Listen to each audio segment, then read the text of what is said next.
Excuse me, did you see a man run by here? راجل كان بيجري؟ شفته راح من هناك.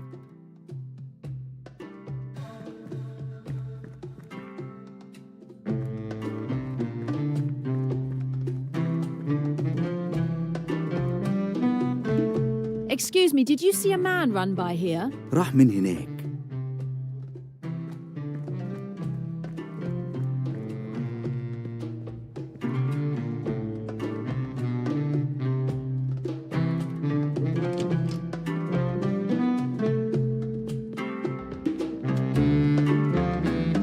Hello, miss. May I help you? I hope so. I believe a man came in here a few minutes ago. This is an official office for the mail. Who are you to ask me about... I'm a detective in pursuit of a dangerous criminal. I'm very sorry. The regulations, you see, they are very strict. He gave you a message, didn't he? I need to see it. I'm very sorry, but I have to close. Wait. I'm not through with you yet.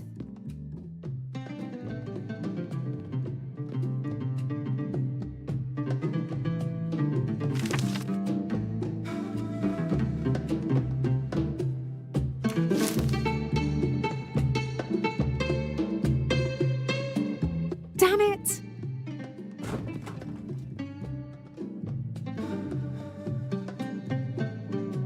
Are you mad?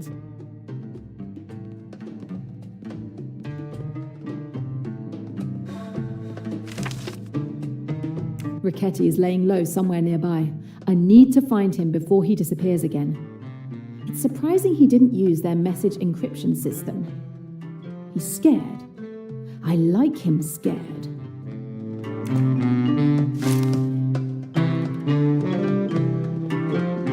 Another of the world's strangest collectibles.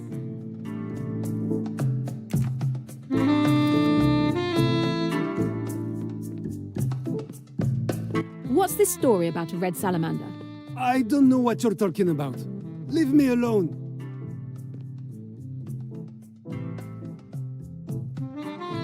Never mind, I'll manage on my own. Thanks for your cooperation.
Well hidden, but not quite well enough.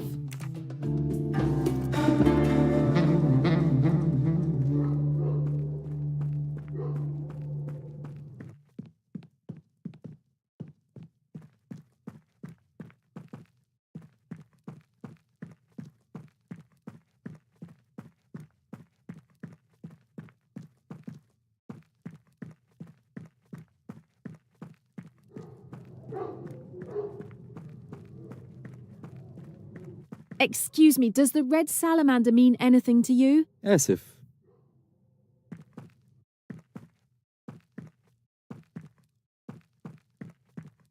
Can you help me? I'm looking for a red salamander. مفيش وقت.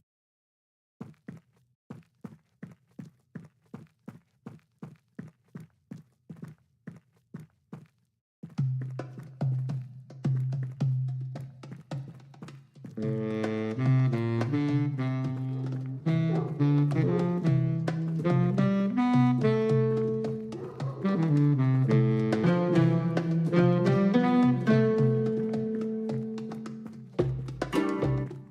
I'm searching for a red salamander. ايه؟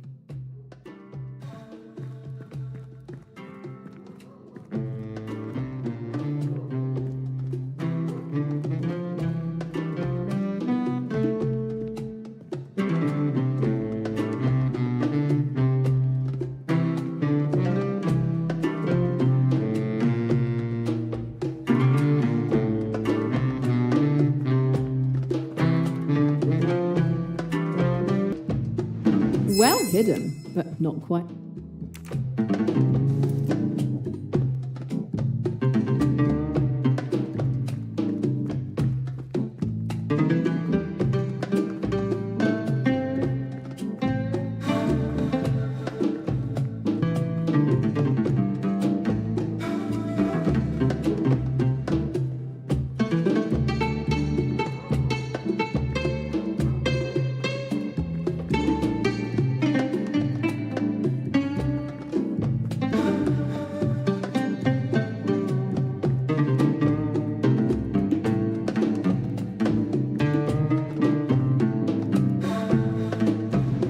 What have we here?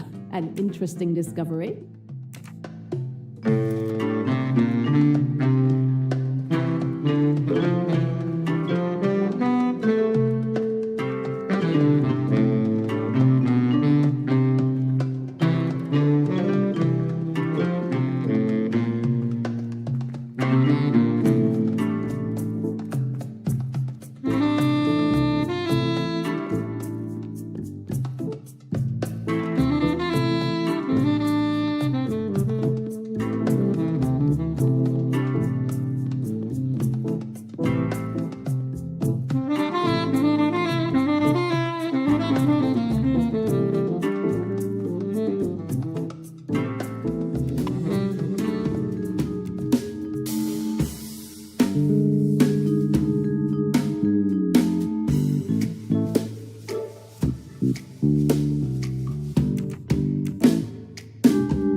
The red salamander. I found the hideout. I'm sure Riccetti's there. At last, it's payback time.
Stop!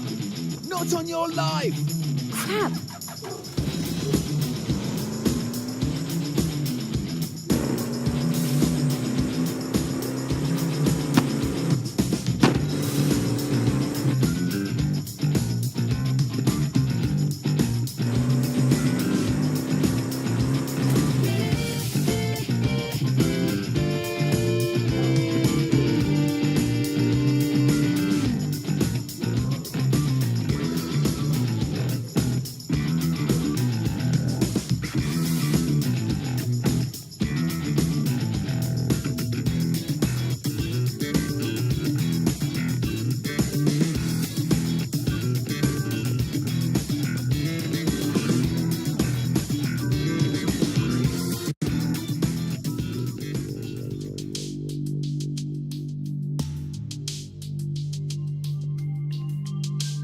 Ricetti, give it up. You're trapped.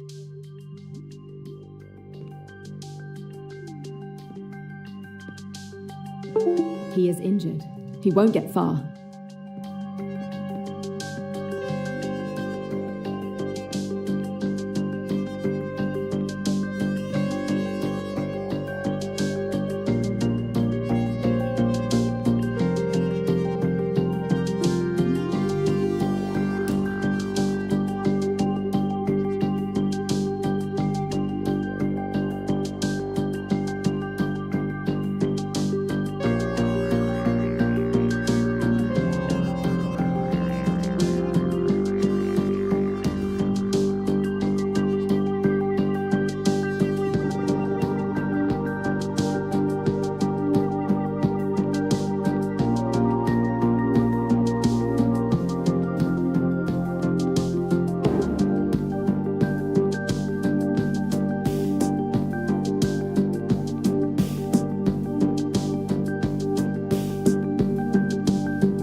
over for you. You've killed all you're going to kill. Oh, crap, I know you're the spider.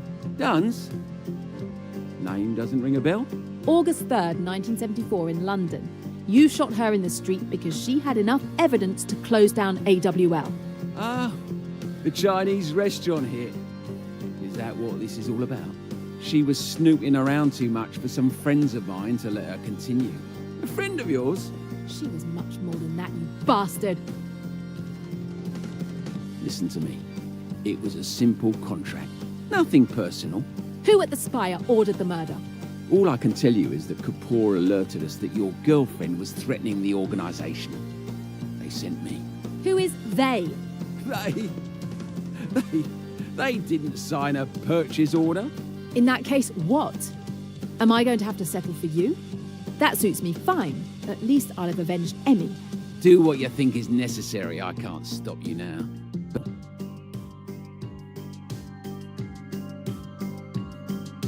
Get up.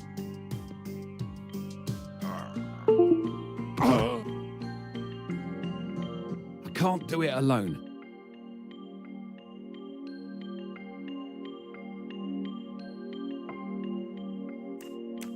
I said, get up. I see. Tough as nails. Ow. All right, lead the way. And do me a favour. One false move. Give me one good reason to end your days right now.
Where's Riccati? He was right there. He's gone.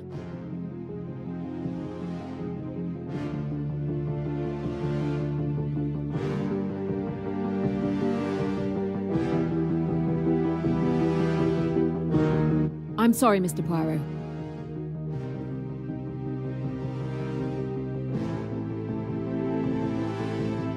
Of course. Miss Royce, good luck. What is going on? Another murder? Focus, Poirot. Summarize what you know. First, Mademoiselle Bourget was slashed by a thin, extremely sharp object, possibly a scalpel. Then we have a torn piece of currency found clutched in her hand. Next, we have a ribbon from a bundle of $10,000 notes found on the floor. Finally, there is a telegram intended for Monsieur Riccati among the victim's belongings. A telegram that was very incriminating for him. These tell a story. Possibly more than one. Time to put the pieces together.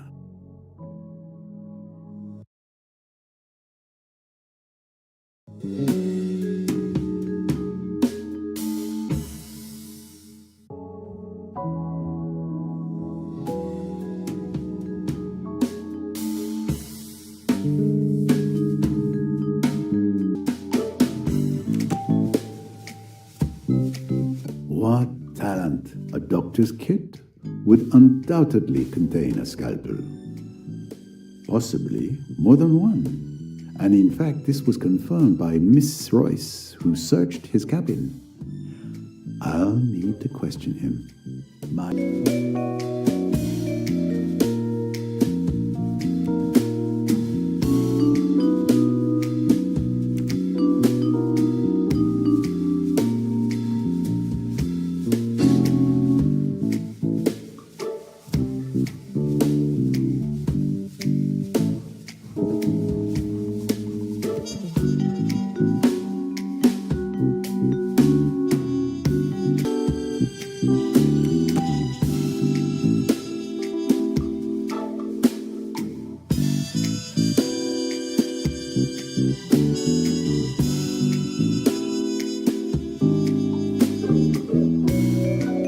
No. That's not correct. Almost. Right.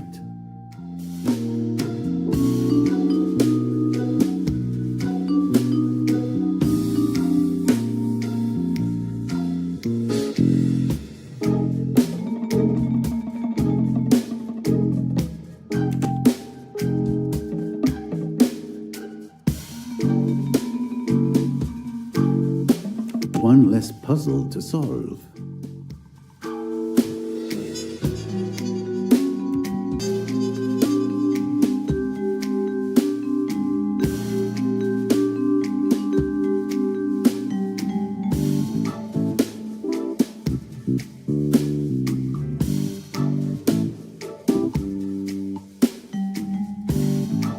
Well done, that's correct.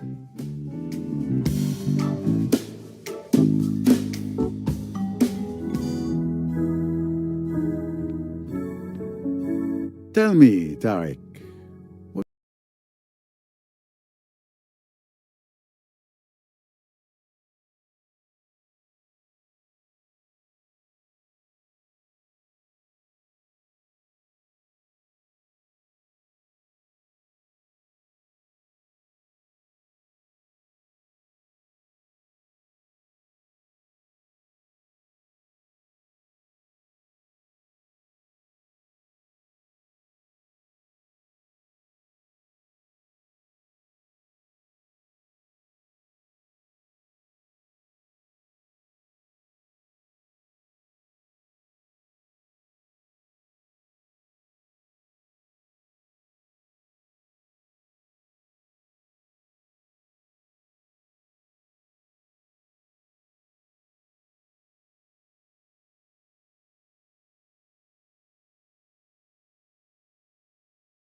will agree, will you not, that whoever killed Louise Bourget also killed Lynette Doyle?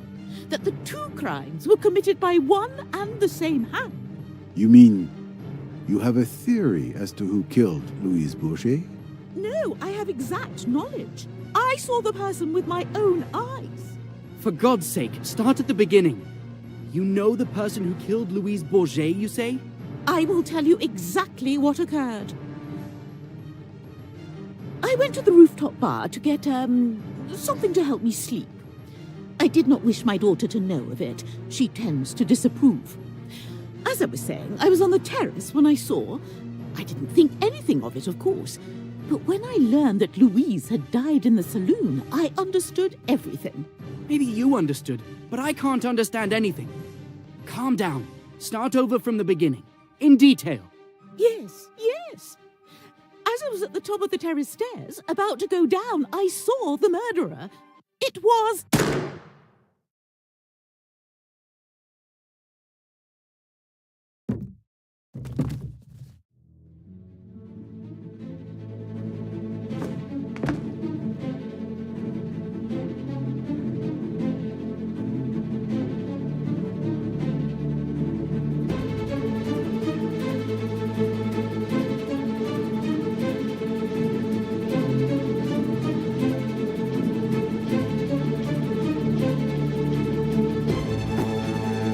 Good heavens, Poirot.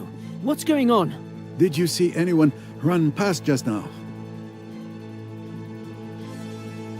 No. Don't move from here.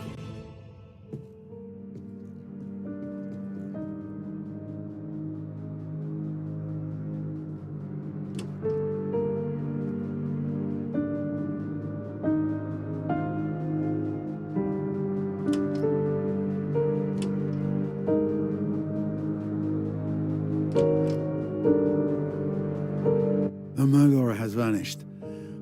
Again. Another murder? Who was it this time? I'm sorry.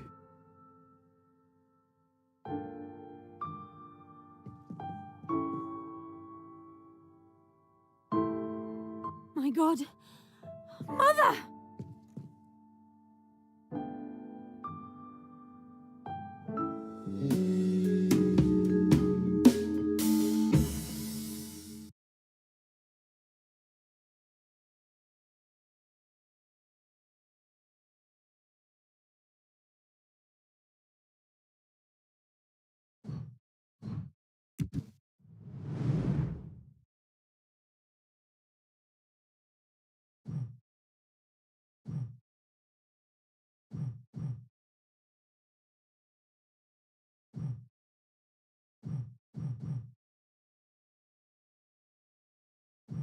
Don't give up, Poirot.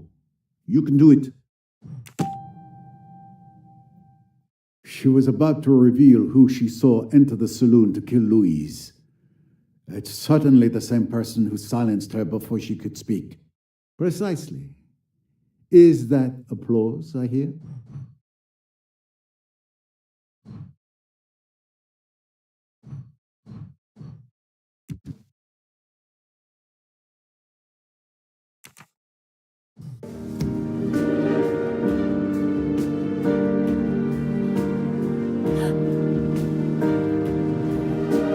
The barrel is still warm.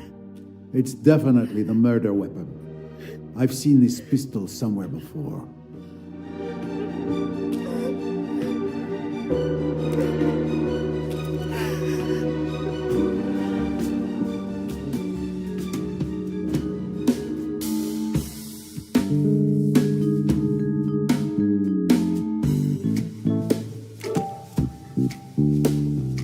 Miss Royce told me she saw this pistol in Mr. Pennington's cabin. I'll need to question him once I'm done here. He should still be in the lounge. Another victory for Poirot, of course.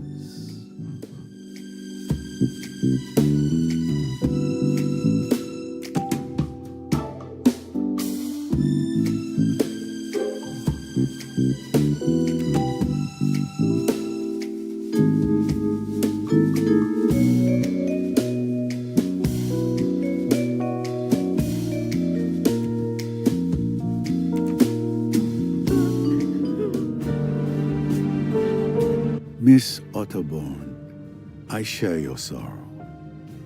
I will need to examine the crime scene. Perhaps some fresh air would do you good?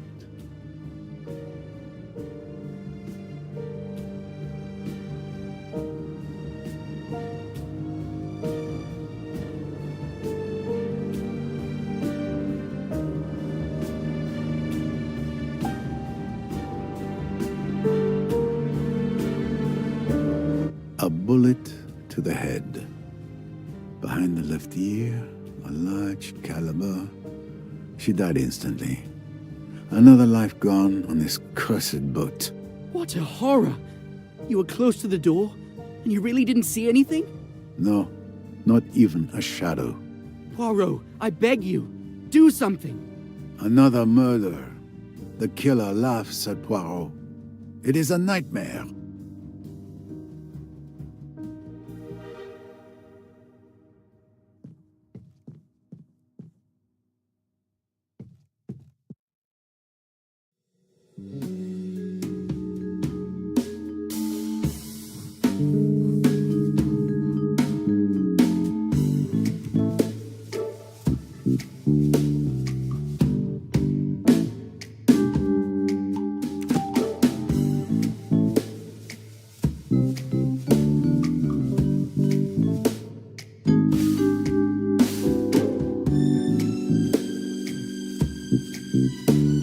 This answer, it is not satisfactory. Yes, given the bullet impact behind Mrs. Otterborn's left ear, the killer must have been to her left.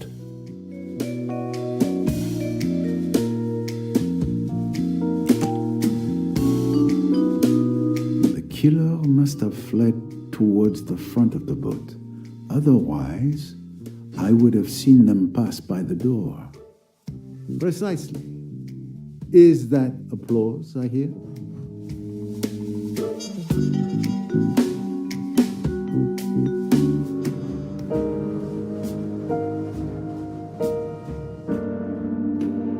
Did you witness anything that may help? You may not believe me, but after your outrageous accusations, I went to calm down on deck. I was at the stern, alone, when I heard the gunshot. I couldn't see anything from where I was. These ladies then arrived.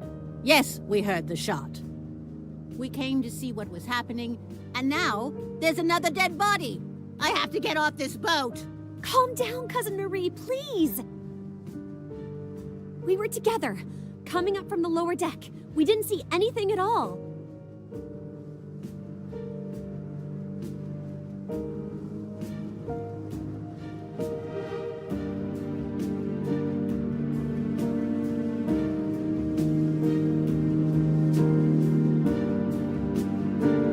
Did you see anything?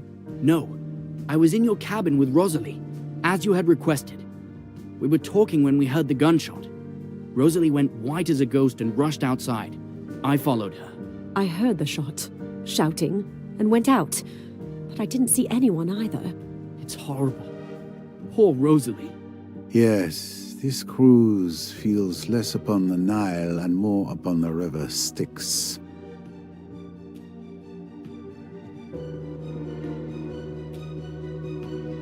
What did you see? Nothing. I was looking at the Nile on the other side of the starboard deck. I heard a gunshot and rushed over. Probably not the smartest move. Did you run into anyone? No, no one. Why I was running towards someone firing a gun, I'll never know. If the instinct overcomes you again, I would resist it. And you, Mrs. Allerton? I was reading in my cabin. I heard the noise and peeped outside. I wish I could help, but I saw no one. Thank you, madame.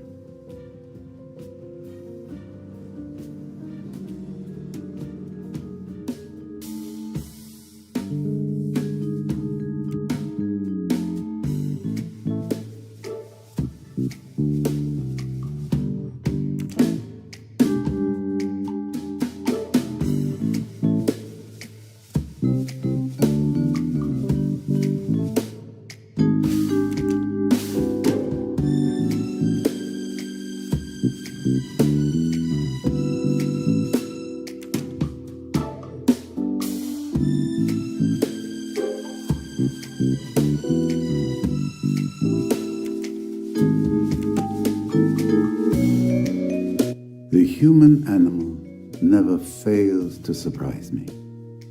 Other animals will run when they hear a shot. With humans, you can never depend on them being so rational. The killer had few ways to escape. I can rule out the possibility that they jumped into the water. Everyone would have heard the splash. I can also rule out the suspects who are at the stern. It's clear the killer fled towards the bow. Therefore, the killer is now either on the upper deck among the present passengers, or they jumped to the lower deck and are hiding there. Who else could have succeeded? Please, let me through.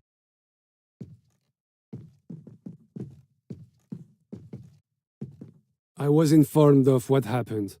It's terrible. My sincere condolences, miss.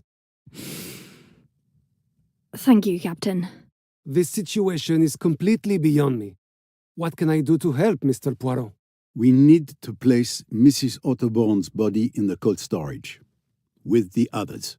But, most importantly, we must ensure the safety of the other passengers. I'll see to Mrs. Otterbourne immediately.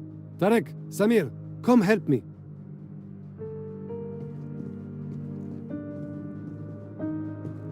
Thank you, Captain. Then please stay on the alert. Don't you worry. My crew and I will be vigilant. How is Mr. Doyle? The fever has worsened, but I've just given him an antibiotic. And Miss Bowles is watching over him. There's nothing more we can do for now.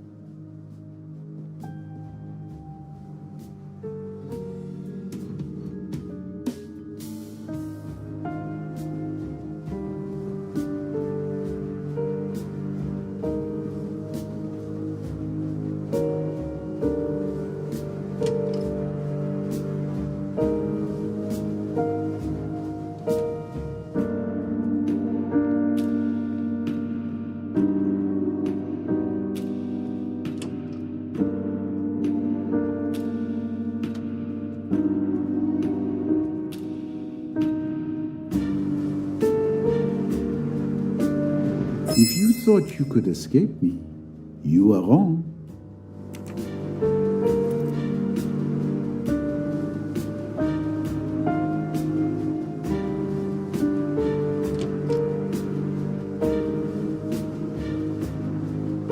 There's Mr. Pennington.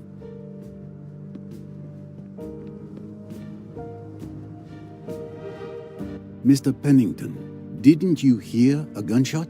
I've been thinking about it, yes. I may have. Someone was shot? Mrs. Otterbourne. She's dead. Mrs. Otterbourne? Who on earth would want to shoot that harmless old lady? Someone who brought a gun aboard.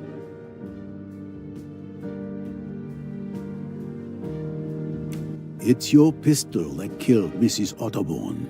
My pistol? Really? Is that an accusation?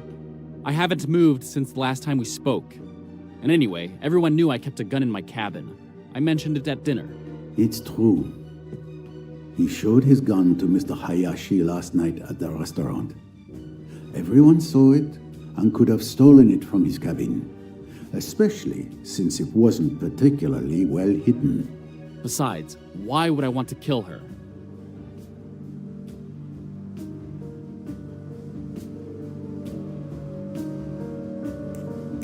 There is an obvious motive, monsieur. Mrs. Otterbourne was killed because she knew who murdered Miss Bourget. She had to die just as she was about to reveal their identity. So you really think I'm the killer?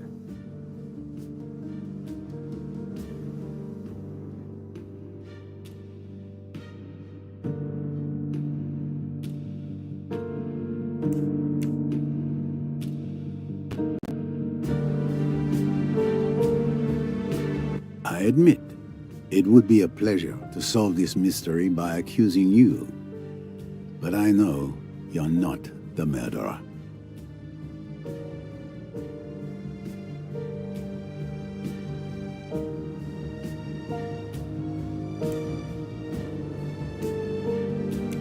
Mr. Ferguson was at the end of the deck, near the lounge. Either he saw no one or he's lying. And then he's our murderer, which logically means it's not you. And if he's telling the truth, it proves you didn't leave the lounge. Either way, his testimony clears you. At last, some sanity. Since you're not the police, would you kindly let me have my pistol back? I suggest you take better care of it. And do not be so very pleased with yourself, monsieur. You and I are not done yet.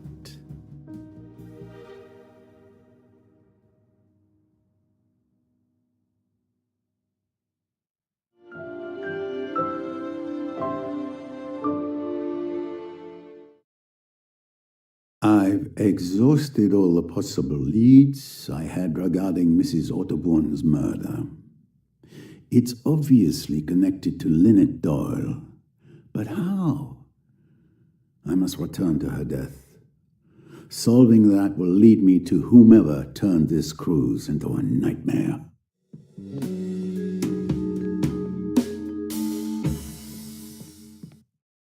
With all these tragedies, I have not had a single moment to reflect calmly. I must revisit details, and I know of a good place to start. Tim Allerton gave me a piece of information that seemed trivial to him, but awakened my little grey cells. But before I could investigate, we were interrupted by the death of Miss Bourget.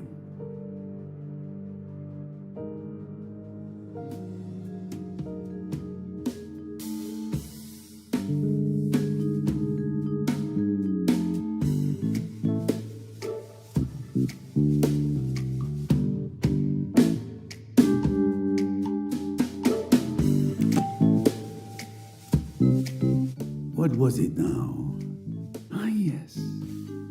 Mr. Allerton told me he heard a splash at 12:26 a.m. near the bow. However, Miss Otterbourne admitted to throwing her mother's bottles overboard at 1:10 a.m. near the stern. 2 splashes, 2 objects thrown into the water last night. I need to find out what the first one was.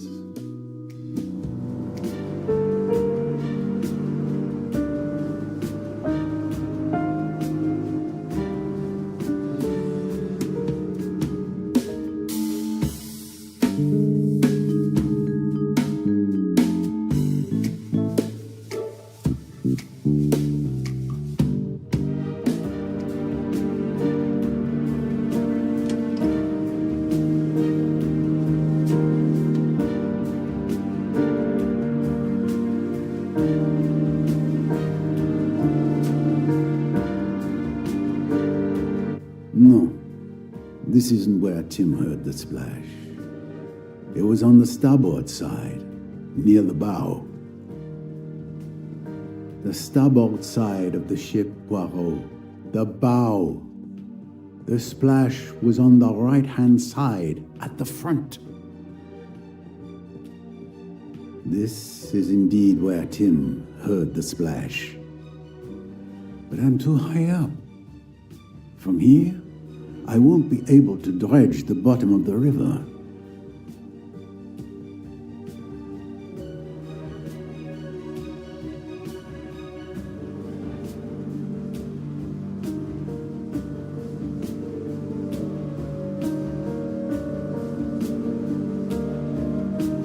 Perfect. From here, I should be able to dredge up whatever was thrown into the water. Here you go, sir. I've brought what's needed to dredge the bottom, as you requested. Thank you very much. Let's get to work. We shouldn't waste any time. I'll guide you.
Wonderful. A successful catch indeed. Let's see what treasures you found for us.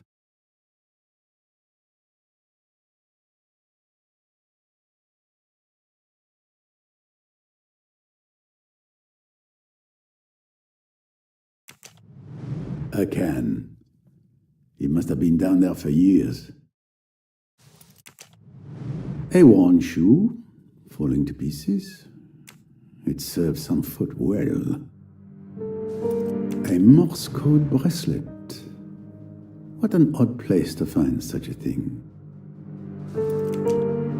A plastic bottle, thoughtfully tossed overboard by a tourist, no doubt.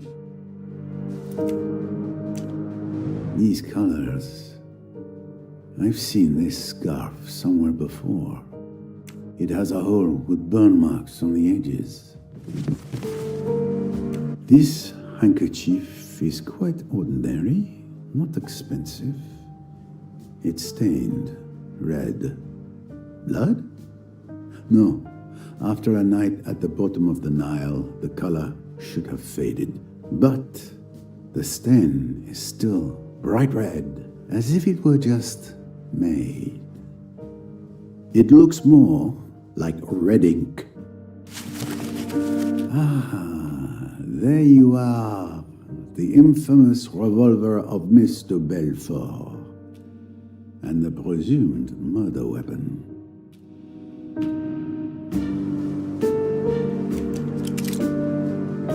Three bullets are missing. 3?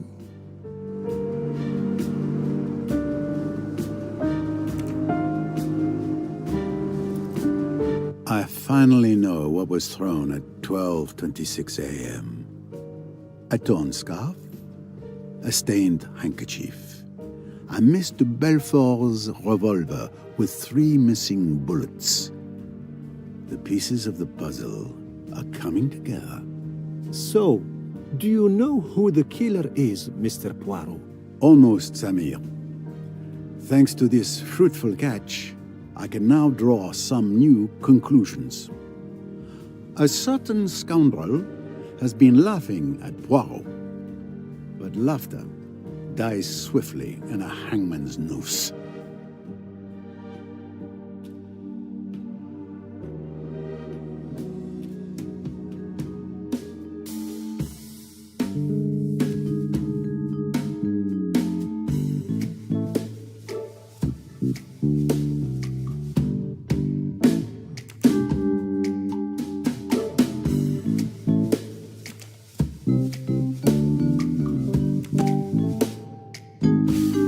According to witness testimonies and my analysis of the crime scene, there were only 2 shots that night. The one fired by Miss de Belfort, which wounded Simon Doyle, and the one that killed Lynette Doyle.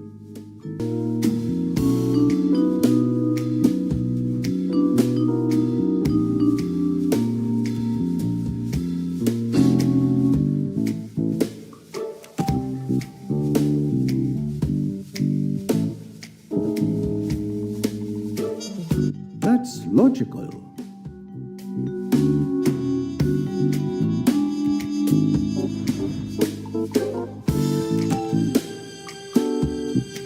This scarf belongs to Miss Van Schuler.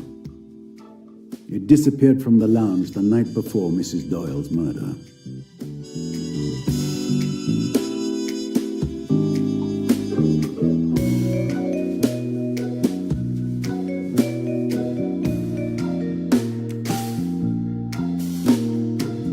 Given the size of the hole and the burn marks around it, it is clear someone fired a small caliber bullet at this scarf at close range.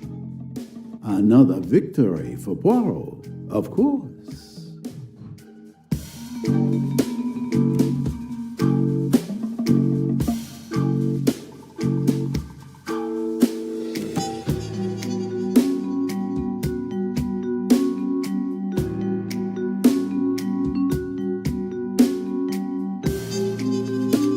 This must be the right solution.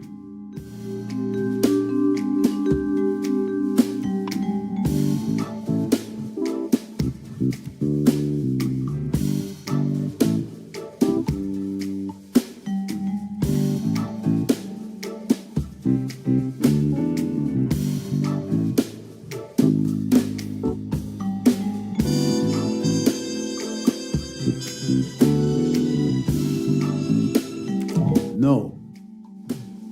Oh, no. That's not correct. When I inspected Mrs. Doyle's cabin, I remember seeing a nail polish bottle labeled pink, yet the liquid inside was clearly red.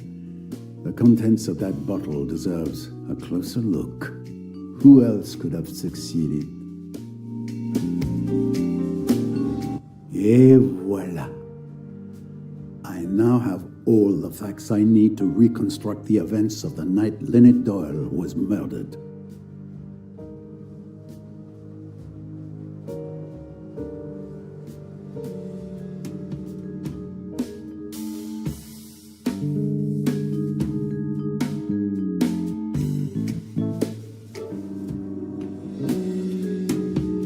And with the help of my little myself, I will solve the murder of Mrs. Doyle.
Samir, would you be so kind as to gather all the passengers in the lounge?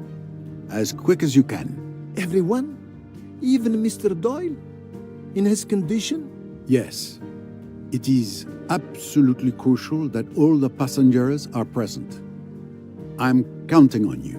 Right away, Mr. Poirot.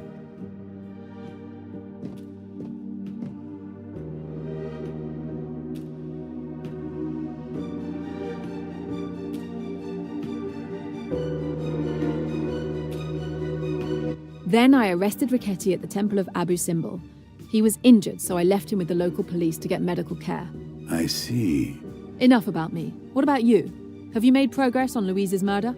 Riquetti claims it wasn't him. For once, he is telling the truth.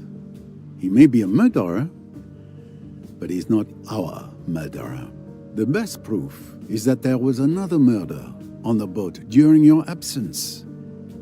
Mrs. Otterborn is dead. Oh no, that poor lady. Who did it? I was just about to answer that question.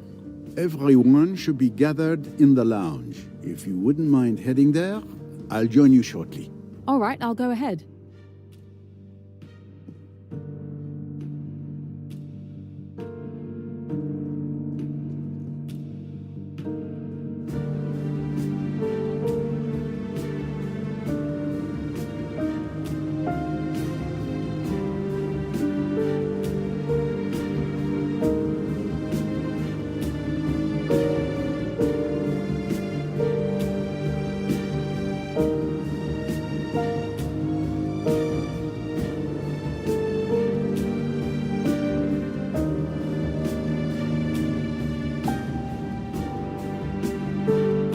I've gathered all the passengers, as you requested. Perfect.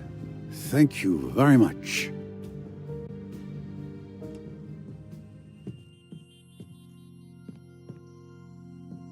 I see that everyone is here. Even Mr. Doyle. I hope you have a good reason for moving Mr. Doyle. He is in very bad shape, as I've mentioned more than once, mein Herr. I'll be fine. I want to hear what Mr. Poirot has discovered about Lynette's murder. Thank you, monsieur. Now then, when we first began our investigation, we had two hypotheses. The first was that the murder was not premeditated. The killer witnesses the scene between Mr. Belfort and Mr. Doyle, waits for everyone to leave the lounge, grabs the revolver that was under the chair, and shoots Lynette Doyle. The second hypothesis was that the murder had been meticulously premeditated. Correct, Miss Royce? Correct.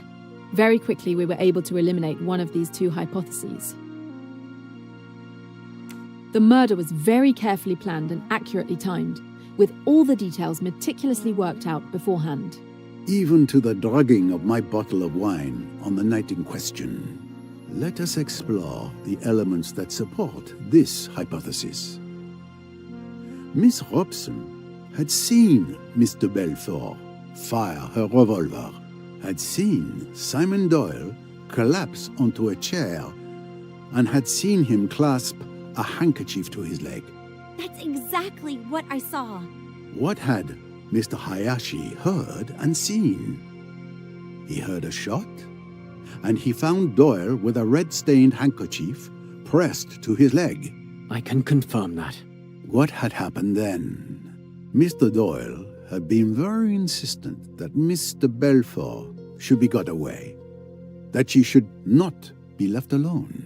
After that, he suggested that Mr. Hayashi should get hold of the doctor. Accordingly, Miss Robson and Mr. Hayashi go out with Mr. Belfort, and for the next 5 minutes, they are busy on the port side of the deck. Miss Bowers, Dr. Bessner's, and Mr. Belfort's cabins are all on the port side. So someone had 5 minutes alone to go and kill Mrs. Doyle. But who? Simon Doyle. It is foolish, that. Do you think a man with a fractured bone and a splint on his leg could go walking about the boat and killing people? I tell you, it was impossible for Simon Doyle to leave my cabin. But yes, the thing seems impossible, but it's nonetheless true. During my investigation, I managed to retrieve Mr. Belfort's revolver, which had been thrown into the water. It was wrapped in a stained handkerchief. To an untrained eye, this stain could have been mistaken for blood. But Hercule Poirot's eyes are not untrained. The stain was, in fact, red ink contained in one of Mrs. Doyle's bottles of nail polish. So when Miss Robson and Mr. Hayashi saw Mr. Belfort shoot Mr. Doyle, and he writhed so piteously in pain from his injury, it was all a show.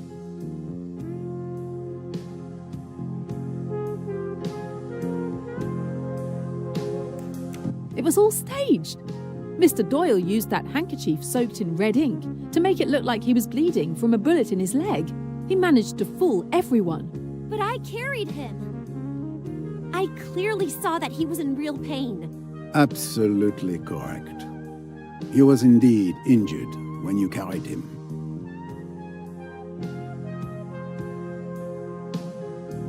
But you just said that... Patience, if you please. We're getting to the boldest part of this plan. As I mentioned earlier, after Mr. Belfort fired her shot, Mr. Doyle insisted that Miss Robson and Mr. Hayashi remove her from the lounge. Now he is alone. 2 minutes are all that Simon Doyle needs. He picks up the pistol from under the sofa, runs like a hare silently along the starboard deck, enters his wife's cabin, creeps up to her as she lies asleep, shoots her through the head, puts the bottle that has contained the red ink away, and runs back. But what does he do next? He sits back down in his chair and shoots himself in the leg. That is the moment when he's truly injured. But what about the gunshot? We should have heard it, just like the first one. I even heard a splash in the water, which makes far less noise. Well observed, my young friend. Mr. Doyle used an object to muffle the sound of the gunshot. Remember, on the night of the murder, Miss Van Schuler had lost her scarf. In fact, it was Simon Doyle who stole it and hid it under a cushion, setting the stage for his crime. Scoundrel! How dare you involve me in your nasty schemes? We fished the scarf, the handkerchief, and Mr. Belfort's revolver from the Nile. As you can see, the scarf has a hole ringed with powder burns, caused by a bullet fired at close range. You, Dr. Bessner, examined Lynette Doyle's body. You will remember that the wound showed signs of scorching. That is to say that the pistol had been placed close against the head before being fired. So, that is exact. Now, thanks to this scarf, we know that the gunshot was muffled. This also wasn't the shot that killed Lynette Doyle, because as we also now know that the burn marks on her skin means the gun's barrel was placed very close to her skin with nothing in between. It also could not have been the shot Mr. Belfort fired at Simon Doyle, as no one mentioned anything about it sounding muffled. Given these facts, the conclusion is quite clear. A third shot was fired that night. The third missing bullet from the revolver. You make it sound so simple and logical. Because it is, Monsieur Ferguson. Miss Van Schuler's scarf was used to muffle the sound of the gunshot when Mr. Doyle shot himself in the leg. But that's not the end of the revolver's journey.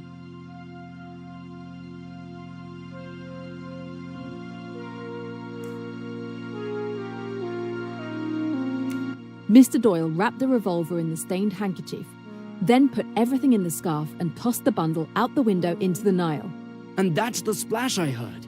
Exactly, Mr. Allerton. It required very precise timing, but Monsieur Doyle acted coldly and swiftly, just as he did when he murdered his wife.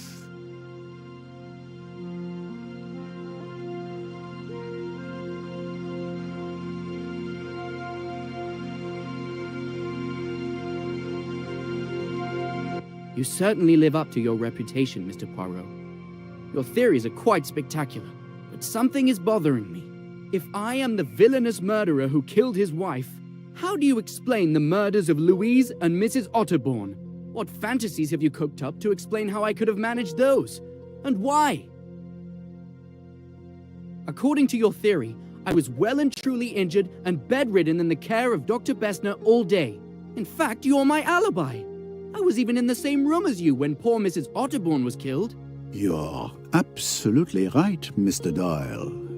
I hope you didn't think I was done. Let us move on to the murders of those unfortunate women.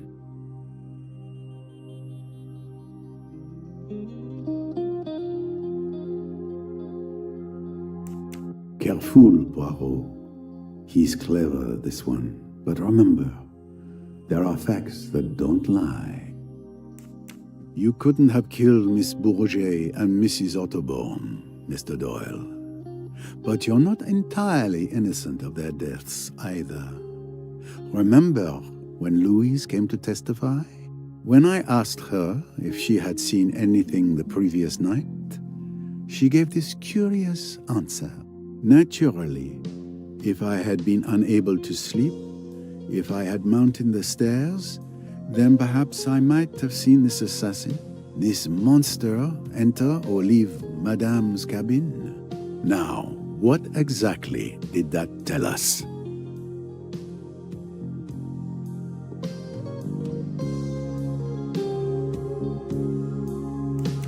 Miss Bourget lied when she said she saw nothing. She had indeed seen the murderer, Mr. Doyle, enter Lynette's cabin. But instead of coming to me, she preferred to profit from her knowledge. She tried to blackmail Mr. Doyle. She sent her carefully worded message, and he responded, "You'll be quite all right. I'll look after you." Secret codes now? Really? Ridiculous. And you're still not answering my question. How could I have killed Louise in the saloon when I could barely walk? It's very simple. If you didn't kill Louise Bourget, then you must have had an accomplice.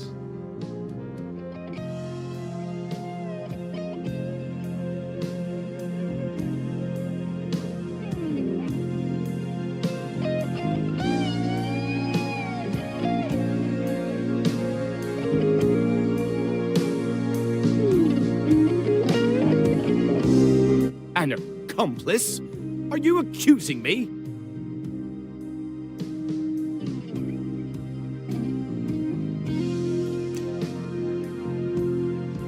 Don't give up, Poirot. You can do it.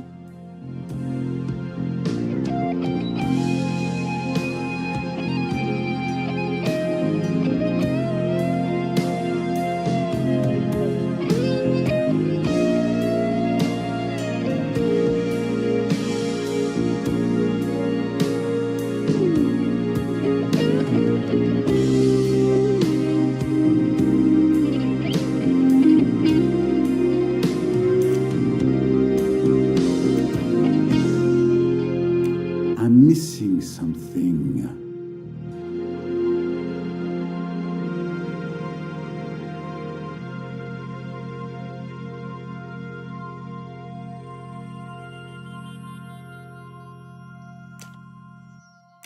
No.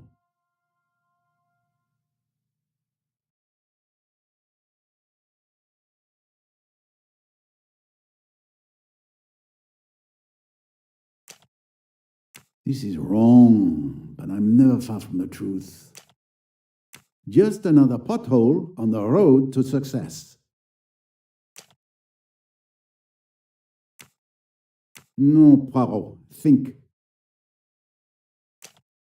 No, Poirot, think. No. Come now, Poirot. Unfortunately, this can't be right.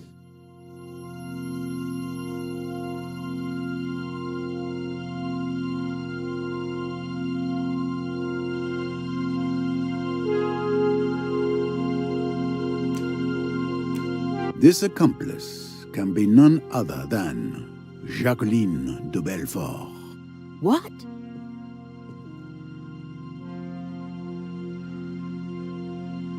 I beg your pardon?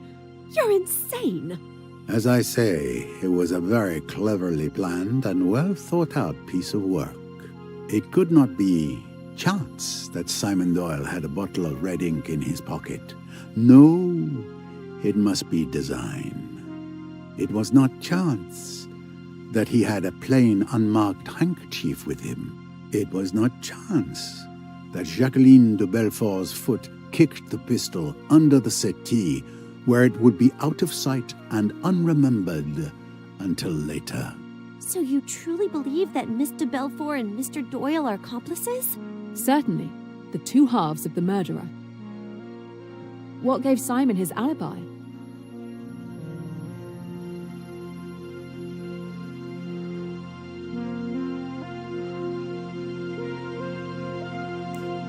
It's the bullet that Miss de Belfort fired into Mr. Doyle's leg that provided him with an alibi. Even if left alone, he wouldn't have been able to crawl to his wife's cabin to kill her. But Miss de Belfort didn't actually hit Mr. Doyle with that shot. He pretended to be injured, so crawling wasn't necessary.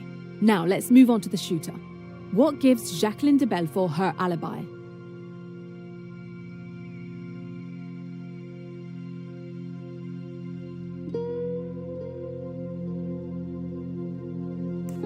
Mr. Doyle was insistent that Miss de Belfort was never to be left alone from the moment of the gunshot until this morning.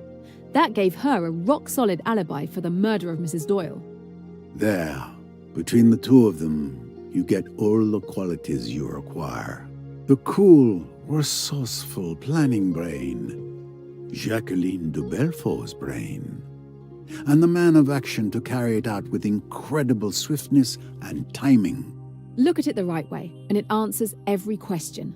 Simon Doyle and Jacqueline had been lovers. Realize that they are still lovers, and it is all clear. Simon does away with his rich wife, inherits her money, and in due course will marry his old love. It was all very ingenious. The persecution of Mrs. Doyle by Jacqueline, all part of the plan. Simon's pretended rage. Then one night, on this boat, I thought I heard Simon and Lynette outside my cabin. He was saying, "We've got to go through with it now." It was Doyle, all right, but it was to Jacqueline he was speaking. The final drama was perfectly planned and timed. There was a sleeping draft for me, in case I might put an inconvenient finger in the pie. There was the selection of Miss Robson as a witness, the working up of the scene, Miss de Belfort's exaggerated remorse and frenzies. She made a good deal of noise in case the shot should be heard. In truth, it was an extraordinarily clever idea. Jacqueline says she shot Doyle. Miss Robson says so. Mr. Hayashi says so. And when Simon's leg is examined, he has indeed been shot. It looks unanswerable. For both of them, there is a perfect alibi. At the cost, it is true, of a certain amount of pain and risk to Simon Doyle. But it is necessary that his wound should definitely disable him. But then, the plan goes wrong. Someone sees Mr. Doyle enter his wife's cabin. Louise Bourget has been wakeful. She has come up the stairway, and she has seen Simon Doyle run along to his wife's cabin and come back. So she makes her greedy bid for hush money and, in so doing, signs her death warrant. But Mr. Doyle couldn't have killed her. No.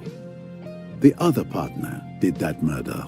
As soon as he could, Simon Doyle asks to see Jacqueline. He even asks me to leave them alone together. He tells her of the new danger. They must act at once. He knows where Bessner's scalpels are kept. And still, all is not well. For Mrs. Otterbourne has seen Jacqueline go to the saloon, and she comes hot foot to tell Simon about it. Jacqueline is the murderess. Do you remember how Simon shouted at the poor woman?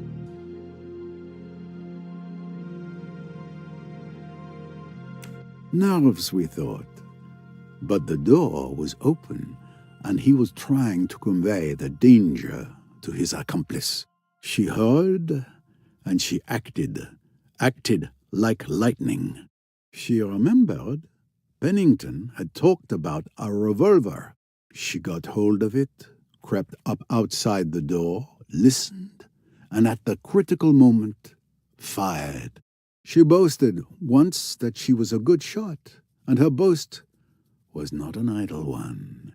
I remarked, after that third crime, that there were 3 ways the murderer could have gone. I meant that he could have gone aft, in which case Ferguson was the criminal. He could have gone over the side, very improbable. Or he could have gone into a cabin. Jacqueline's cabin was just 2 away from Dr. Bessner's. She had only to throw down the revolver and bolt into the cabin. It was risky, but it was the only possible chance.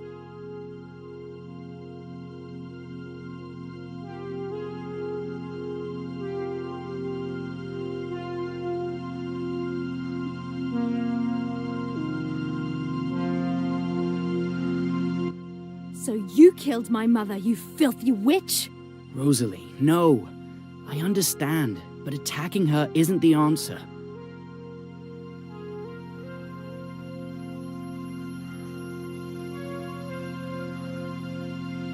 Come on.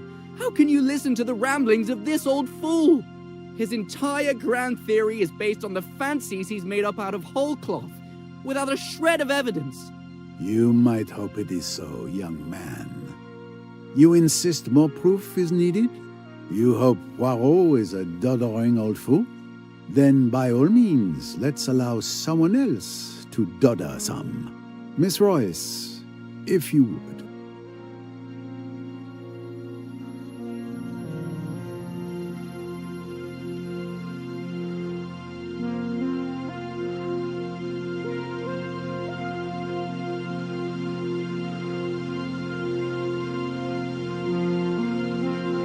That's not quite it.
With pleasure.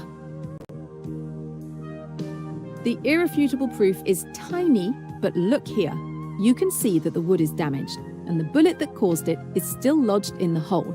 I'm sure forensics will prove that it's a .22 caliber cartridge fired from the murder weapon. This is the bullet Mr. Balfour shot at Simon Doyle. It ended up in the wall, not in his leg.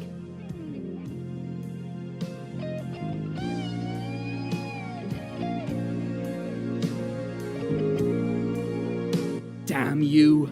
Damn you both! Our plan was perfect! It took 2 meddling detectives to work it out. Jackie and I were going to be rich and happy. We deserved it! And we derive the penalty for our failure. Simon, darling, let me speak. You were too clever for us, Mr. Poirot.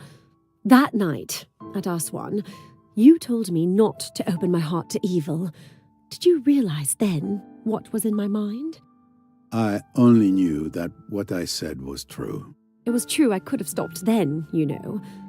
I nearly did. I could have told Simon that I wouldn't go on with it. But then perhaps... Would you like to hear about it? From the beginning? If you care to tell me, mademoiselle. It was all very simple, really. You see, Simon and I loved each other. And for you, love would have been enough. But not for him. You might put it that way, perhaps. Simon always wanted money so dreadfully, and all the same, he never tried to marry anybody rich and horrid. He wasn't that sort. And then we met. Our love was obvious from the first glance. We were broke, but we wanted to get married. There we were, up against it. And then I thought of Lynette. It might make all the difference to me and Simon if she'd give him a job. It was about then that you saw us that night at Chez ma tante. You know, Mr. Poirot, I loved Lynette, really I did. She was my best friend, and I never dreamed that anything would ever come between us. But she went all out to get Simon away from me. I don't think she even hesitated for more than about a minute. I was her friend, but she didn't care. She just went bald-headed for Simon. That's why I'm not really sorry about her, even now. And Simon didn't care a damn about her. But he did like the thought of her money. Of course I saw that. And at last I suggested to him that it might be a good thing if he got rid of me and married Lynette. But he scouted the idea. He said, money or no money, it would be hell to be married to her. He said his idea of having money was to have it himself. He talked about it a good deal one way and another, about how convenient it would be if Lynette died. I said it was an awful idea, and then he shut up about it. After a bit, I saw that he'd made up his mind, and I was terrified. Simply terrified. Because you see, I realized that he'd never pull it off. He'd have no kind of subtlety about it. And he's got no imagination. So I had to come into it too, to look after him. I thought and I thought, trying to work out a plan. It seemed to me that the basis of the idea ought to be a kind of two-handed alibi. You know, Simon and I could somehow or other give evidence against each other, but actually that evidence would clear us of everything. It would be easy enough for me to pretend to hate Simon. It was quite a likely thing to happen under the circumstances. Then, if Lynette was killed, I should probably be suspected. So it would be better if I was suspected right away. We worked out details little by little. Even then, Simon went and wrote a J in blood, which was a silly, melodramatic thing to do. It's just the sort of thing he would think of. But it all went off fine. And then there was Louise. Yes. It was not your fault that Louise Bourget could not sleep that night. That miserable Frenchwoman tried to blackmail us. I pretended to grovel. I took her all the money we could get hold of. And then, when she was counting the money, I did it. It was quite easy. That's what's so horribly frightening about it. It's so terribly easy. And even then, we weren't safe. Mrs. Otterbourne had seen me. I'd no time to think. I just acted like a flash. It was almost exciting. Love can be a very frightening thing. That is why most great love stories are tragedies. Don't mind so much for me, Monsieur Poirot. After all, I've always lived hard, you know. Jackie, I ruined everything. I'm sorry for it all, my love. If I had known all this before,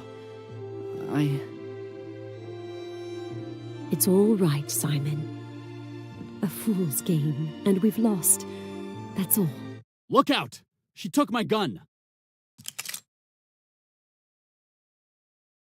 Adieu, mon amour.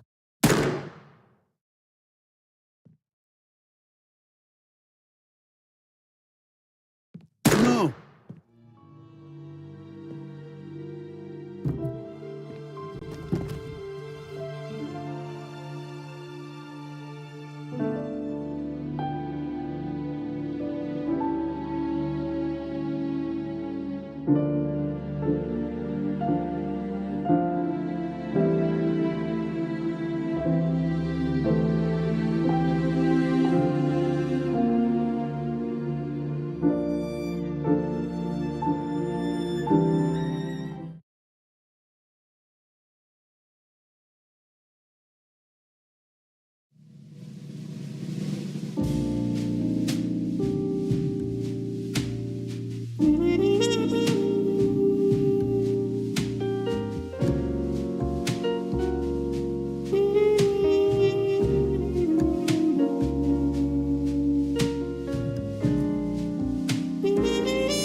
Us won at last.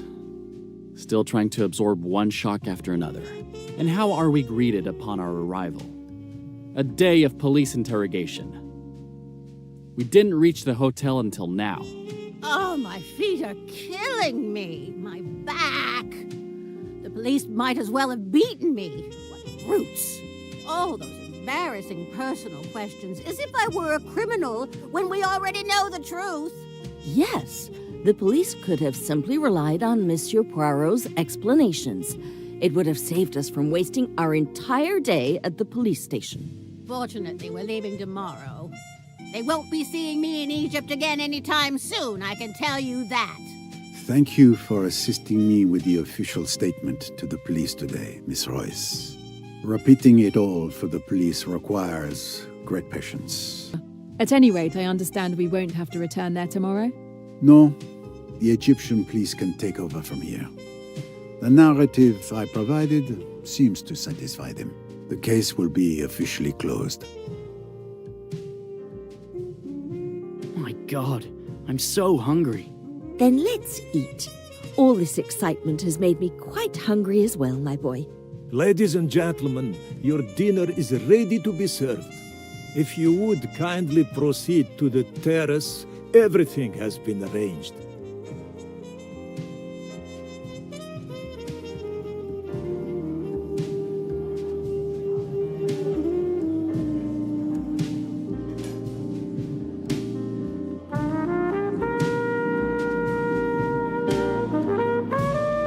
Waiter, another glass, if you please. Care to have another one with me, my friend? I'm afraid I don't drink as fast as you, Mr. Pennington. My glass is still only half full. Oh, no. That's half empty. It must be refilled. What is the reason for all of this enthusiasm? It's because I'm celebrating. You're talking to the richest man in England. This trip has been the most lucrative of my career.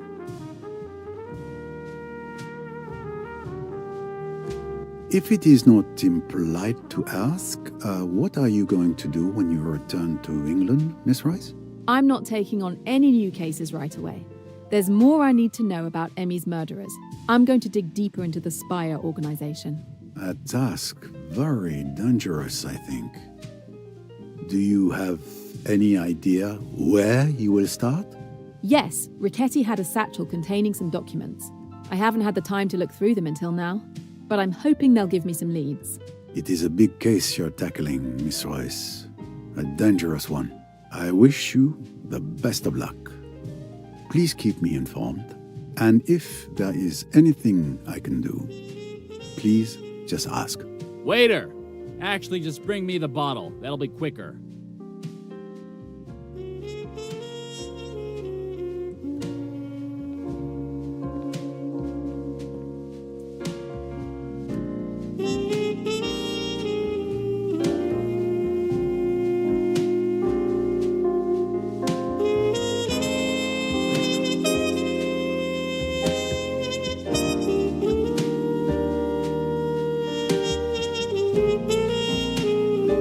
Good night, Miss Royce. Good night.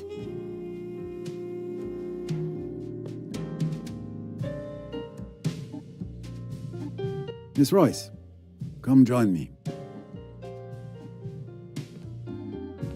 I tire of my book. You wouldn't be up for a game of chess, would you? How did you know I played? No, never mind. I'm sure your little grey cells told you. I probably won't be able to give you much of a match, but I'd be delighted. So, the documents from Riquetti, did you find anything?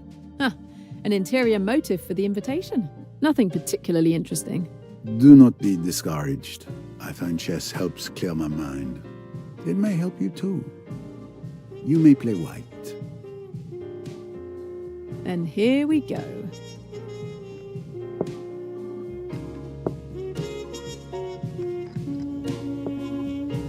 Checkmate. I didn't have much hope of beating you, but I enjoyed the match. Don't be modest. You keep me on my toes. Since I won, will you grant me a question that's been intriguing me for months?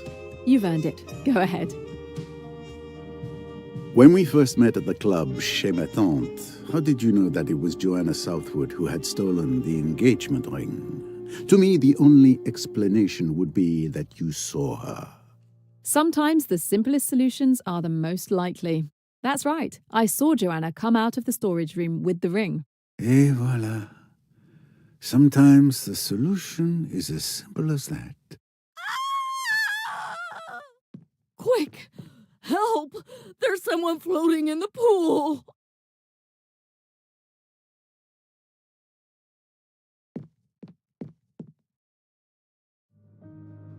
Oh no! Who is it? It's Mr. Pennington! I checked his pulse. He's dead. He drowned? This is horrible. What a tragic accident. A rather odd accident, wouldn't you say? What do you mean? The man had been drinking non-stop. Wait, you're not seriously suggesting this could be another murder, are you? Not here. My God, that would be a nightmare for the hotel's reputation. Mr. Poirot, we can't call the police. If they come, it will cause chaos. We'll have to close down. Please, Mr. Poirot, I am begging you. Can you help? I will see what I can find. But the police must be called when I tell you. As soon as you give the word, Mr. Poirot, you have my word. Like some help? Thank you, Miss Royce. But what I do now, it is not precisely correct. If there is blame, I would prefer it land on me alone. Okay, but I can at least get Dr. Bessner to examine the body. Thank you again, Mr. Poirot. I'll head back to the front desk and keep the guests and our staff from the pool area.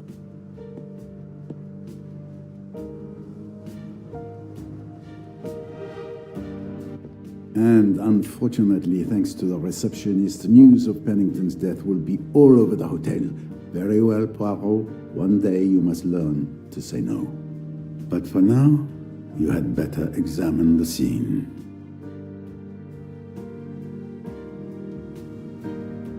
Well, Mr. Pennington, it seems you will not be able to enjoy the newly acquired wealth you were boasting about to all who could hear. Another death? It's a nightmare. I thought the tragedies would end once we left the boat. You haven't touched anything, have you?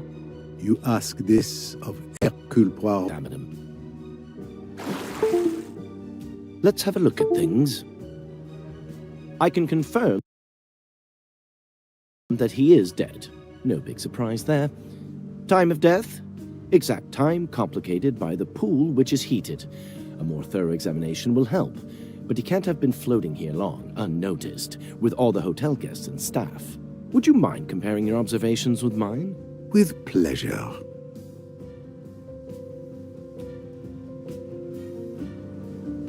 No signs of a struggle on the hands. Indeed. Non-conclusive. So, in your opinion, did Mr. Pennington drown?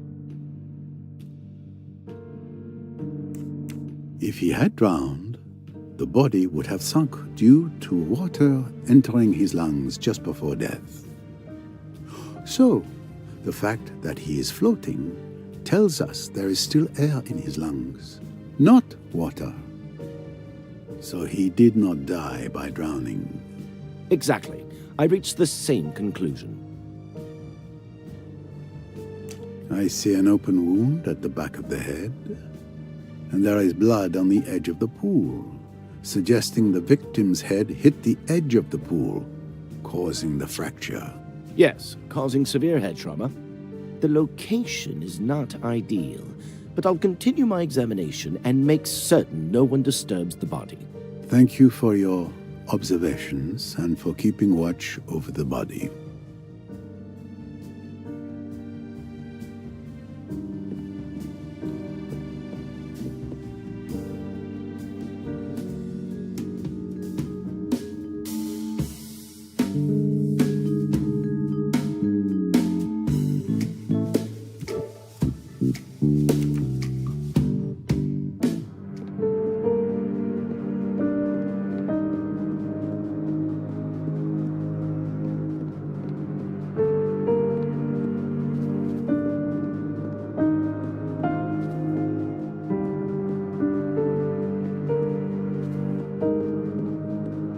What do we have here?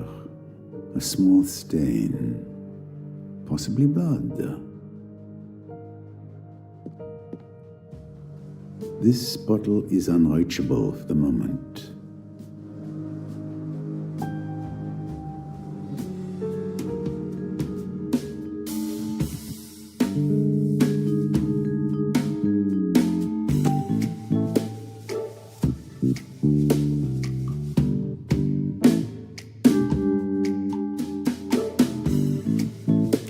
Of course, precisely what I thought.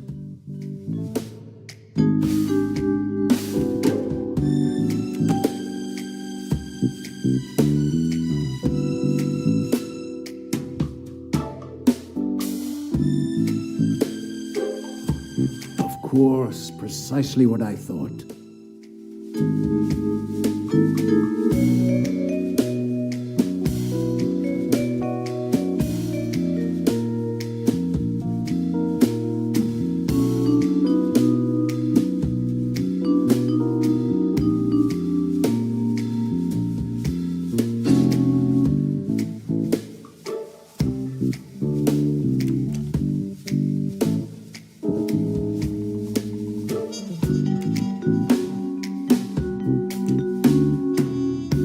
No. Come now, wow. Not really.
Now, it appears the victim was attacked and fell into the pool, striking the back of his head, resulting in his death.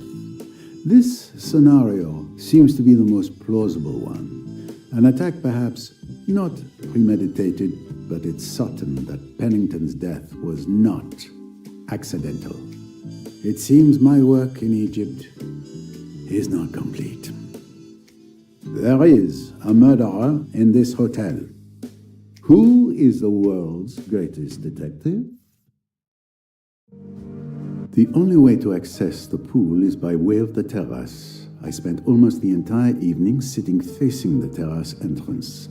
I should be able to remember who came in and out to create an initial list of witnesses and suspects.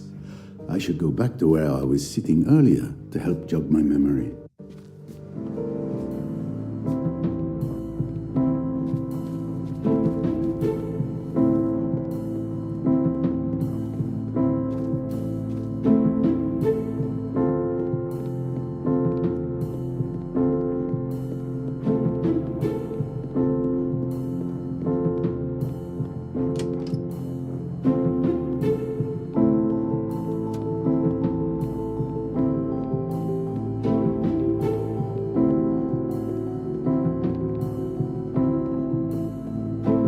I must remember if I saw people coming or going from the terrace at the time.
now know who the suspects are.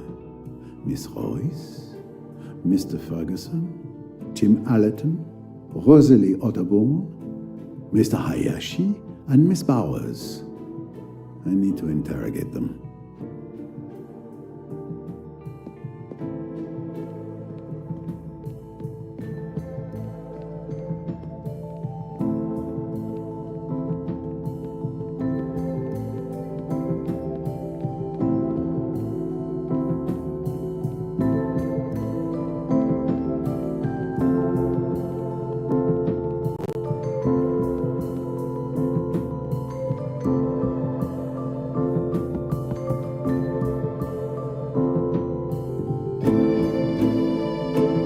Good evening. Am I disturbing you? I was analysing Ricchetti's documents. I could use a break. It won't take long. Do you need help with your analysis? That's kind of you, but I need to do it alone if I'm going to remember everything. I understand. Even the little grey cells can't hold everything. You spent most of the evening with me, but you were on the terrace before I arrived. I thought you might have seen something, even if it didn't seem important at the time. No, I've thought back, but no luck. Mr. Ferguson arrived just a little after me. We just quickly shared a cigarette together. And before that? Before 9 p.m., I was in my room working on Ricchetti's files. Then you joined me. I see. That's right. I'm sorry, I hope it helps you a little. Who can tell? I'll let you get back to your work.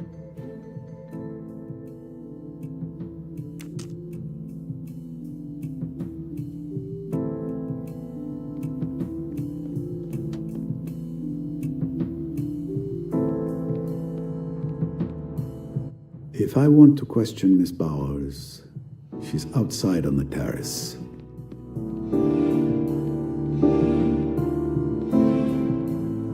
The occupant is not a suspect for now. I don't need to disturb them.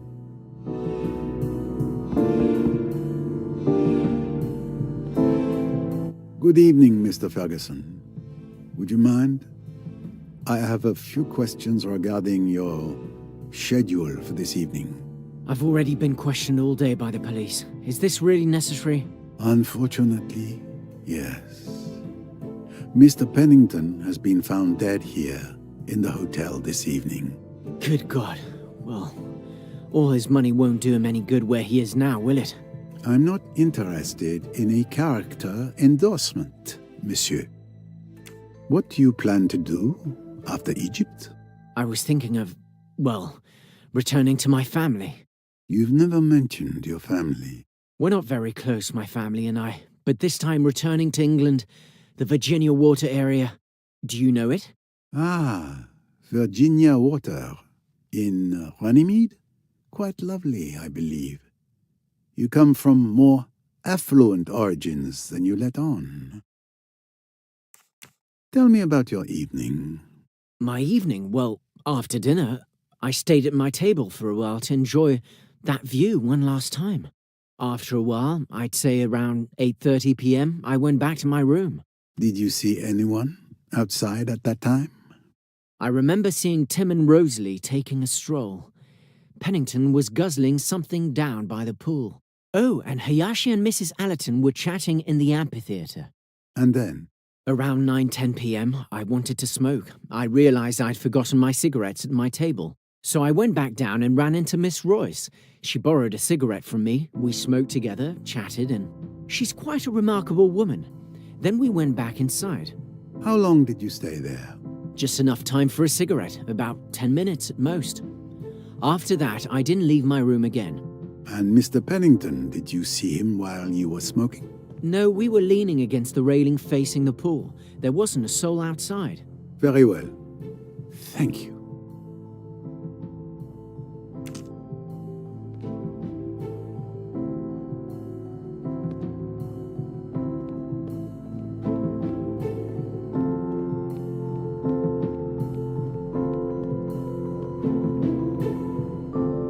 The occupant.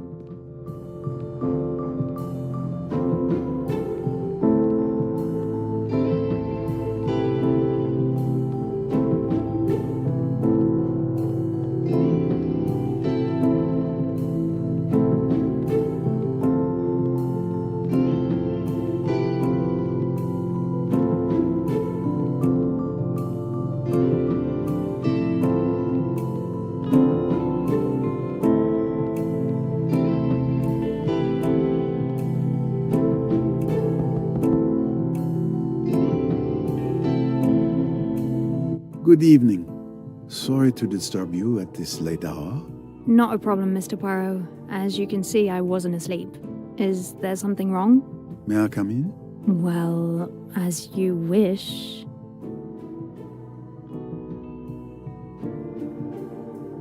Good evening, Monsieur Poirot. Good evening. I apologize for interrupting. I'm afraid I bear more bad news. Mr. Pennington is dead. My God. Another death? Will this madness never end? How are you holding up, miss? I confess I'm terrified. Tim has been looking after me. That's good of you, Mr. Allerton. I'm doing what I can. Could you both tell me about your evening? It's simple. We've been together all evening. After dinner, we went for a walk in the garden.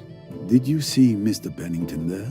Yes, he was alone by the pool, gulping down something alcoholic. We came back inside around 8 p.m. It was starting to get cold. Did you go out again? Yes, around 9:30 p.m. We relaxed in the amphitheater for half an hour or so. These desert nights can be sweltering. Then we came back inside. And Mr. Pennington, did you see him during your time there? I'm afraid I was only paying attention to this lady here. Mr. Pennington wasn't there anymore. Are you sure? By the pool, perhaps? Absolutely certain. I didn't see anyone by the pool either, going or coming back. Thank you.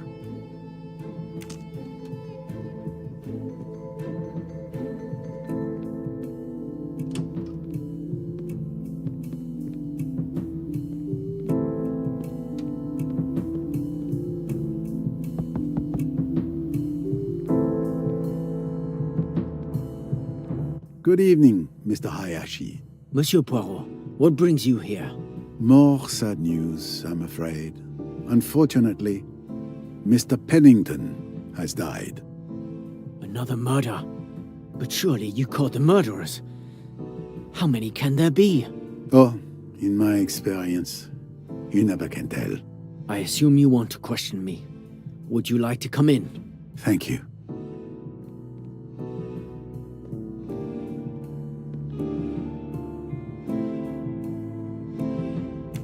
I understand that you didn't have much affection for Pennington.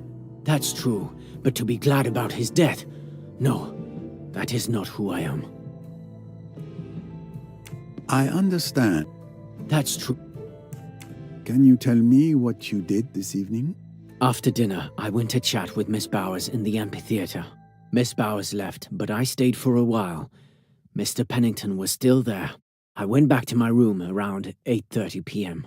Then I went back around 10:30 p.m., and there was no one outside.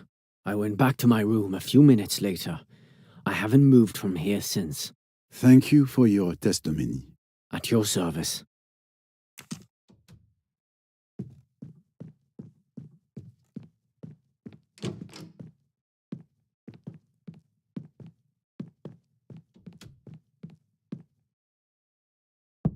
Mr. Allerton? Well, Tim Allerton isn't in his room.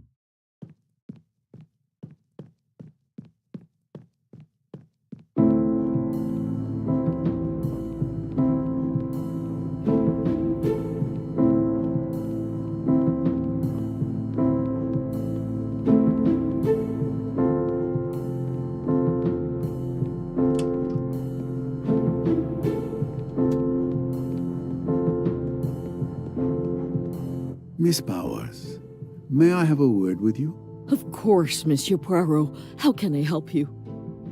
I'm investigating. How are you? Not too shaken up? After our trip up the Nile, I think I'm immune to the shakes. Can you tell me about your evening? Of course. After dinner, Mr. Hayashi and I spent some time chatting in the amphitheater. When I went back to my room, it must have been around 8 p.m., and Mr. Pennington was drunk, or so I thought, lying in a deck chair by the pool, clearly inebriated. A little later, I heard him yelling at someone from my room. I had my window open, you see. He was hurling insults, but I couldn't hear what the other person was saying. Then there was a splash, like someone diving in or falling into the water. Pennington continued shouting threats. Threats? I'm going to kill you. You don't know who you're dealing with. That sort of thing. He sounded furious. And then? What else did you hear? After a few minutes, once he calmed down, nothing else. Everything seemed normal until I decided to go back outside around 10:40 p.m. or so. That's when I found Pennington floating in the pool and rushed back in to inform you. A fight? So he was still alive when he fell or was pushed into the pool. Thank you, Miss Bowers.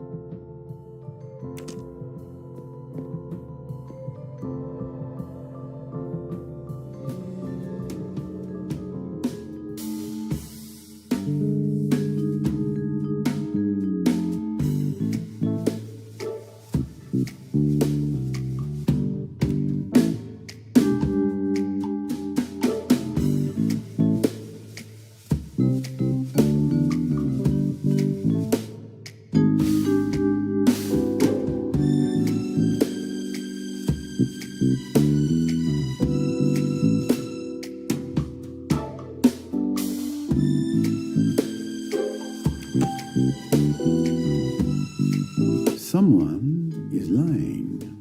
With the elements I have, the time of death is between 10 p.m. and 10:40 p.m.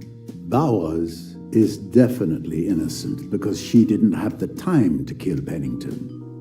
If it were Miss Royce, Mr. Ferguson, Tim Allerton, or Rosalie Otterborn who had lied, Mr. Hayashi would have had to find the body floating. However, he claims to have seen nothing. So since he is the last one to say he saw nothing, he must be lying. Who else could have succeeded?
Come in.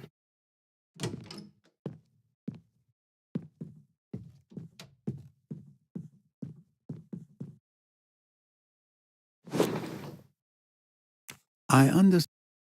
That's true. Can you tell me what you did this evening? After dinner, I went to chat with Miss Bowers in the amphitheater. Miss Bowers left, but I went back to... Then I went back around 10:30 p.m. I went back to my room a few minutes later. Something isn't right.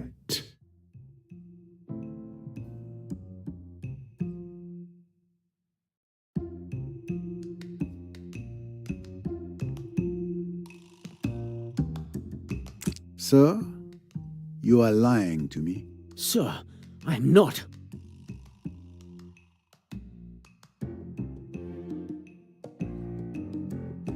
Impossible to know he's lying without proof.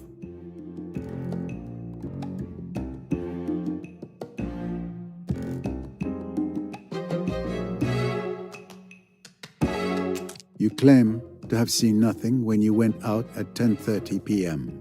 However, You are the last person to have gone out before Miss Bowers found Pennington's body 5 minutes later. But if I didn't see anything and Bowers tells you she discovered the body, why aren't you accusing her? Because she was outside for less than a minute. It would have been impossible for her to kill him and then come back in. Why would she lie to me? I killed him. I knew it. I never wanted it to happen like this. I feel so guilty. Calm down, Mr. Hayashi.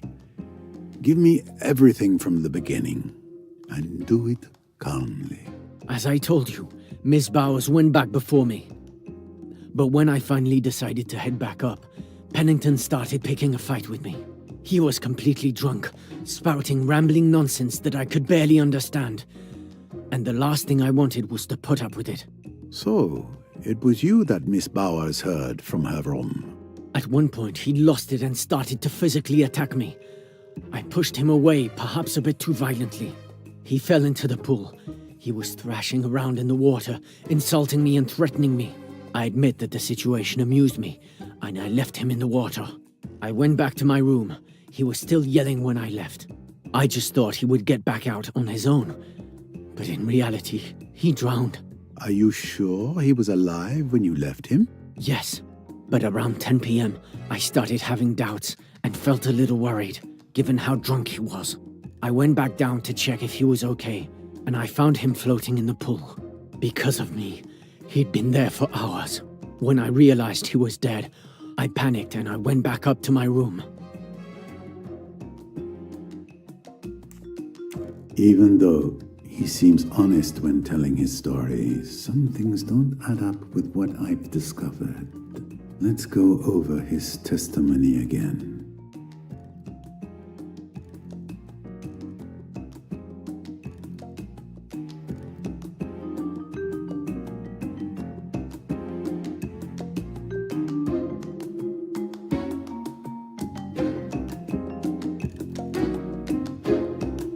Come on, you can do it.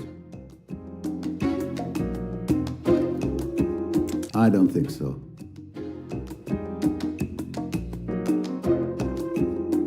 That doesn't match with what I know.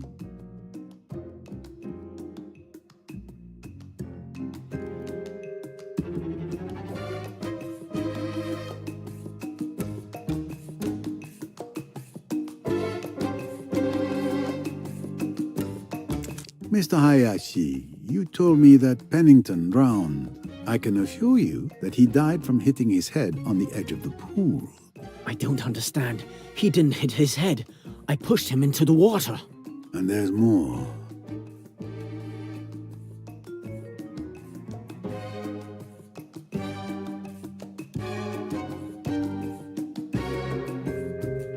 Almost.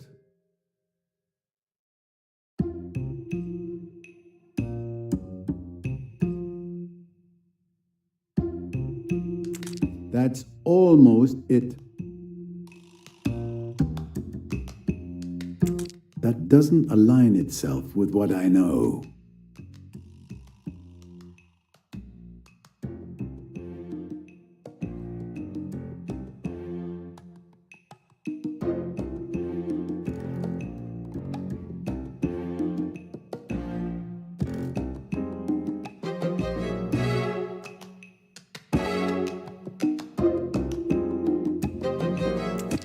Mr. Hayashi, you think you left Mr. Pennington dead in the pool for hours. But if that were the case, several people would have seen him between the time you pushed him and the moment you found him. However, I have no testimony that supports this. I'm lost. What are you implying? That I killed him when I went back the second time? I'm not implying anything. I'm stating facts. I'm telling you again. At 10:30 p.m., he was already dead. When I saw him, I tried to turn him over to check his pulse, but it was already too late. I remember the bottles he had put in his jacket fell into the water. I got scared. I put him back the way I found him and ran away. That's the absolute truth. A moment, please. Bottles? What bottles? He had been drinking the whole evening. He was so drunk that he even put 2 empty champagne bottles in his jacket. But why didn't you tell me that earlier? I don't know, because I didn't think it mattered, I suppose. Ugh. But come on, Mr. Poirot. What difference does it make that he had bottles in his jacket? He was drunk. Mr. Hayashi, it changes absolutely everything. Does that mean you believe me? It would be different if I didn't, but time will tell.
Another bottle of alcohol at the bottom of the pool.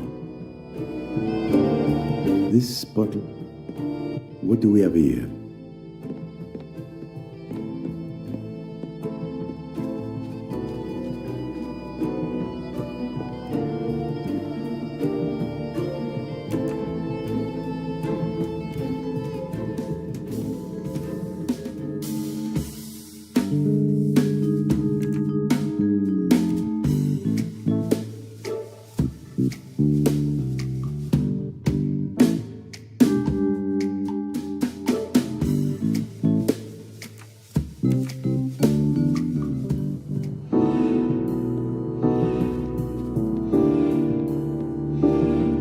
Empty champagne bottle?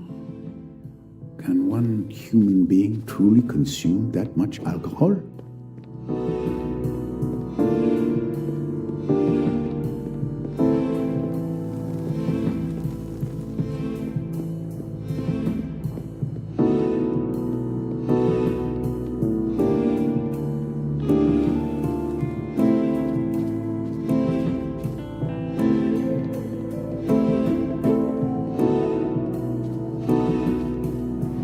Found you.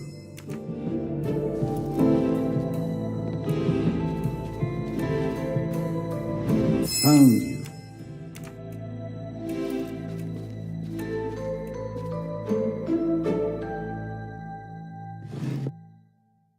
A container of coarse salt for replacing chlorine in swimming pool water.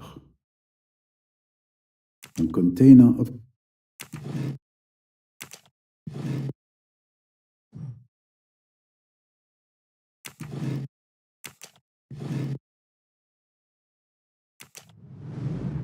I'm going to need that. Here we are, fishing again.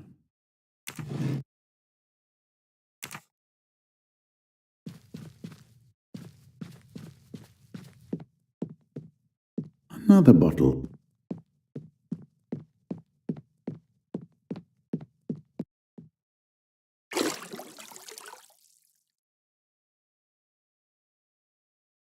This is the bottle Mr. Hayashi mentioned. Let's see what it can tell me.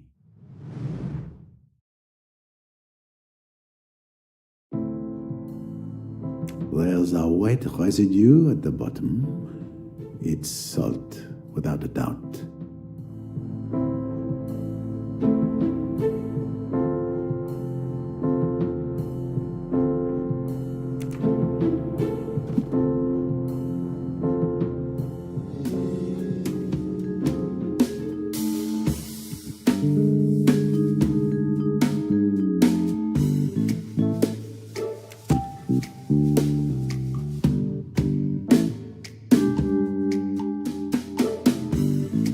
Score 1 for the forces of good.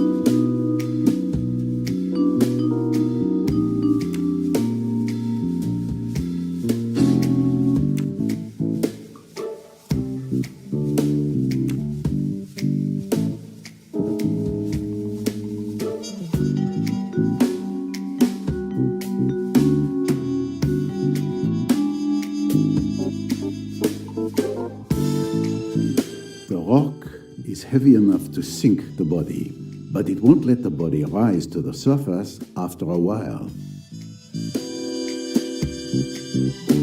The load must be in contact with the body in order to sink it. The load must be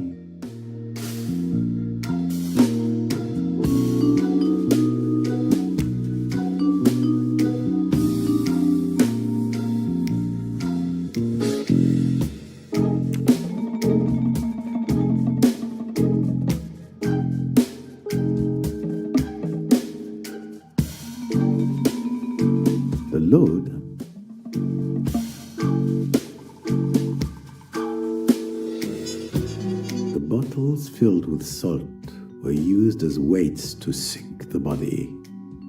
The salt took a long time to dissolve in the water. Once it had almost completely dissolved, the body resurfaced. My little gray cells did not let me down.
No, Poirot, think.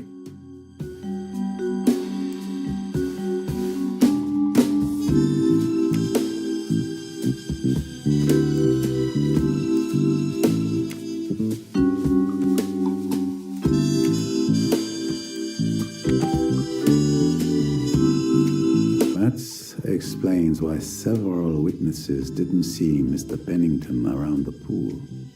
And more importantly, it changes the time of death that I had estimated between 10 p.m. and 10:40 p.m. Another victory for Poirot, of course.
No, that's just not logical.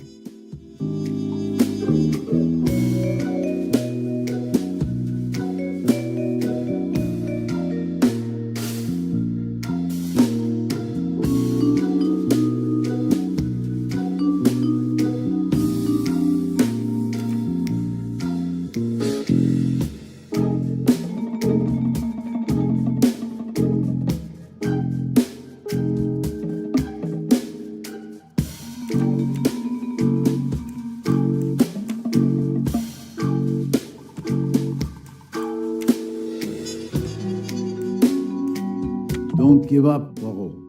You can do it.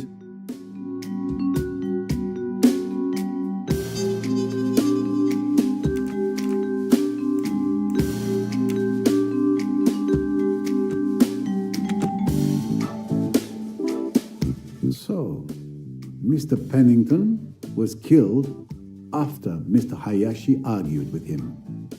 But before, I was in the lobby and witnessed the comings and goings on the terrace. Excellent detective work. Naturally. What a clever plan. This murderer is no amateur. With this new perspective, I no longer have any witnesses or alibis at the time of the crime. I'm back.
To square one.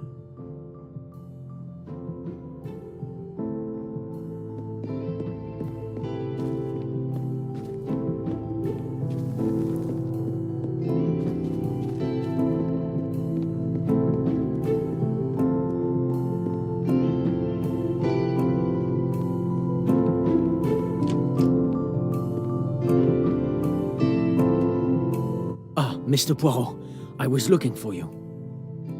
Voila, you have found me. I remembered what Pennington said to me during our argument. I'm listening.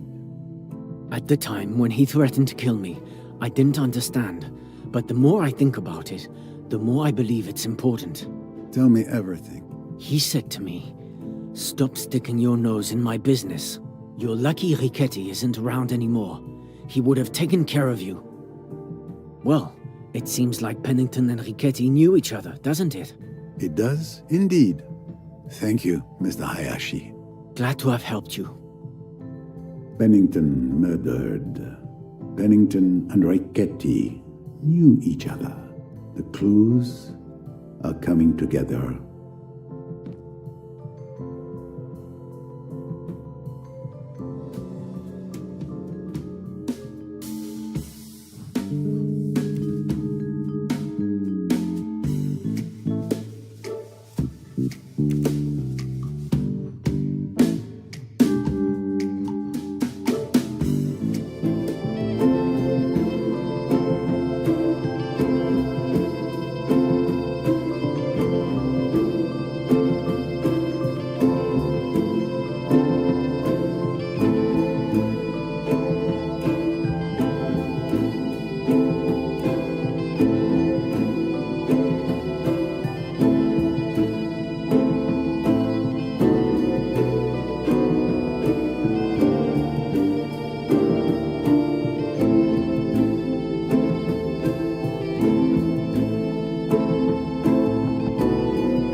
Miss Royce, are you here? Door open, room empty. Something's wrong. Something has happened. I should inspect the room. This lamp has been put back in place, but it must have fallen to the floor.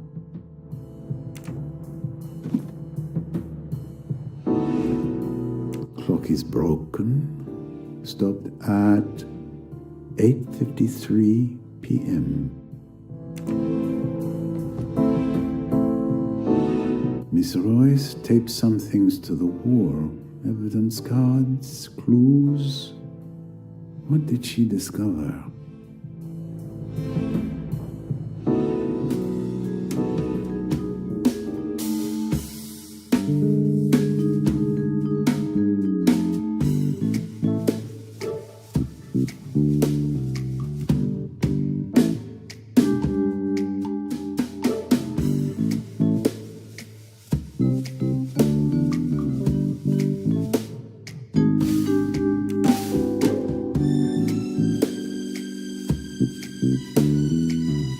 This is wrong, but I'm never far from the truth. Exactly, that's it.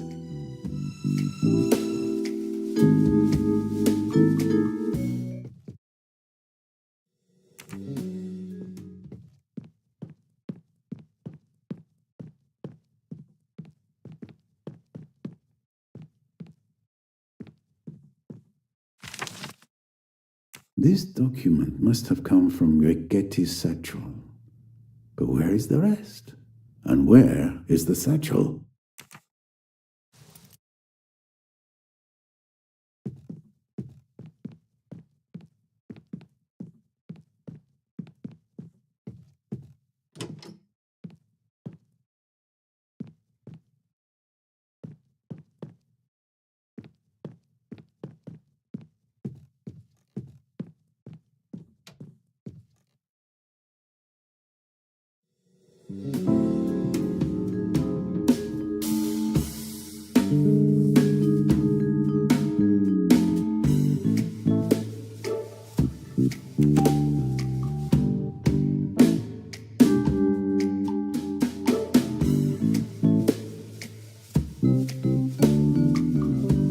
No. Nice one.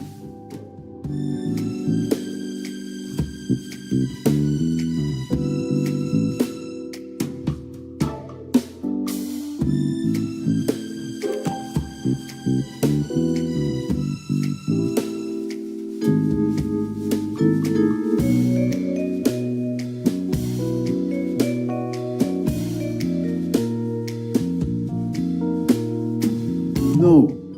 Use the little grey cells, Poirot, or they will rust.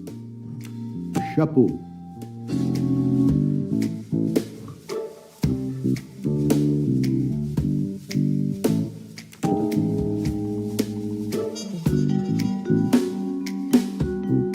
Excellent deduction.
You know, Miss Royce, the last time I spoke to someone on this bench, she had the same sad and defeated look. It's a good place to reflect. I'm not used to giving compliments, but you are an excellent detective. Your help was invaluable in unmasking Jacqueline de Belfort and Simon Doyle. I thank you again. It was a privilege to work with you, Mr. Poirot. You are undoubtedly the best detective I have ever known. And yet, there are days like today when I would rather not be.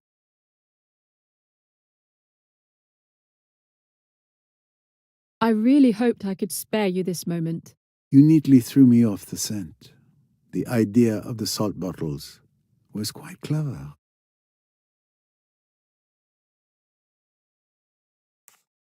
Truly clever and executed perfectly. It required Mr. Hayashi to remember the bottle stuck in the victim's jacket. Even then, only an outstanding detective could grasp the critical importance of this detail in the investigation. Delaying the discovery of the body, very ingenious. I long believed that the death occurred just before the body was found.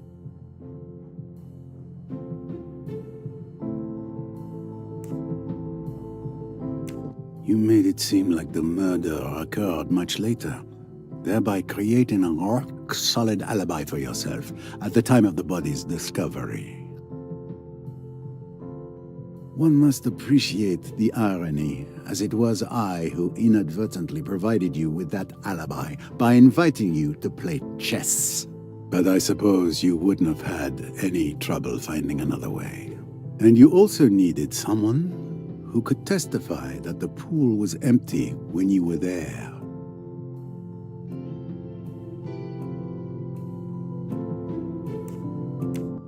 Indeed, Tim and Rosalie did go out and confirm that the pool was empty, but Miss Royce had no way of knowing that. After sinking the body, you deliberately waited for someone to come out onto the terrace. That was Ferguson. You made sure he saw that the pool was empty. By leaving an empty bottle at the top of the stairs by the dock, you hoped to make it seem like Pennington had gone down to the docks by himself all along. But ultimately, your presence on the terrace before Ferguson's arrival worked against you. Once the hypothesis of a death at 10 p.m. was ruled out, you became my primary suspect by default.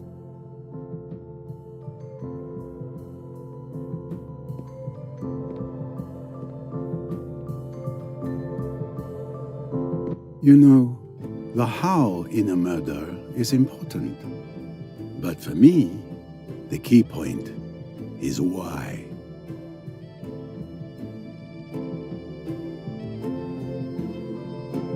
Why kill Pennington? When I found your room door open, I almost wondered if you had done it on purpose. And everything became clear when it dawned on me that you had ransacked the room yourself.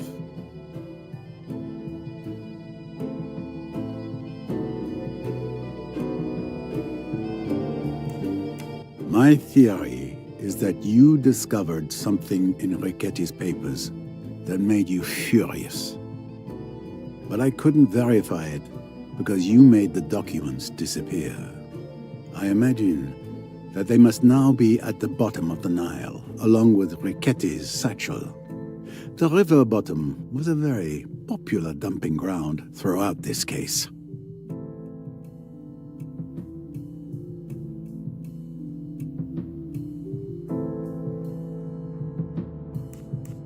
My belief is that you discovered Pennington was connected to Emmy's murder.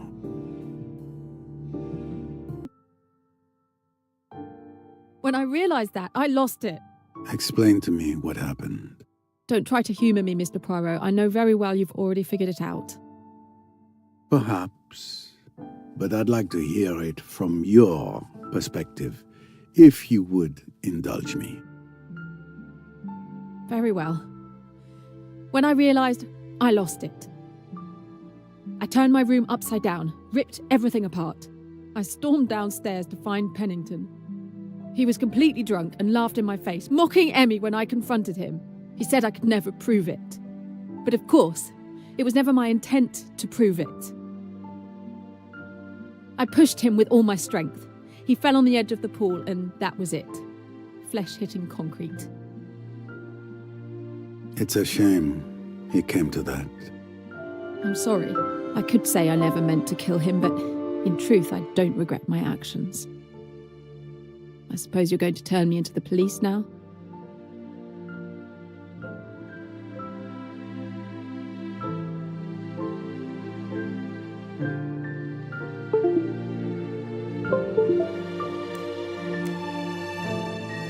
The police, it was an accident. Mr. Pennington was drunk. He slipped and fell and died from hitting his head. Thank you, Mr. Poirot. Do not thank me. You are at heart a good person. It is not the past that matters, but the future. But you must live with what you did. And that is punishment enough, I think. If I'm any judge. The night has been long. I wish you a good night, Miss Royce.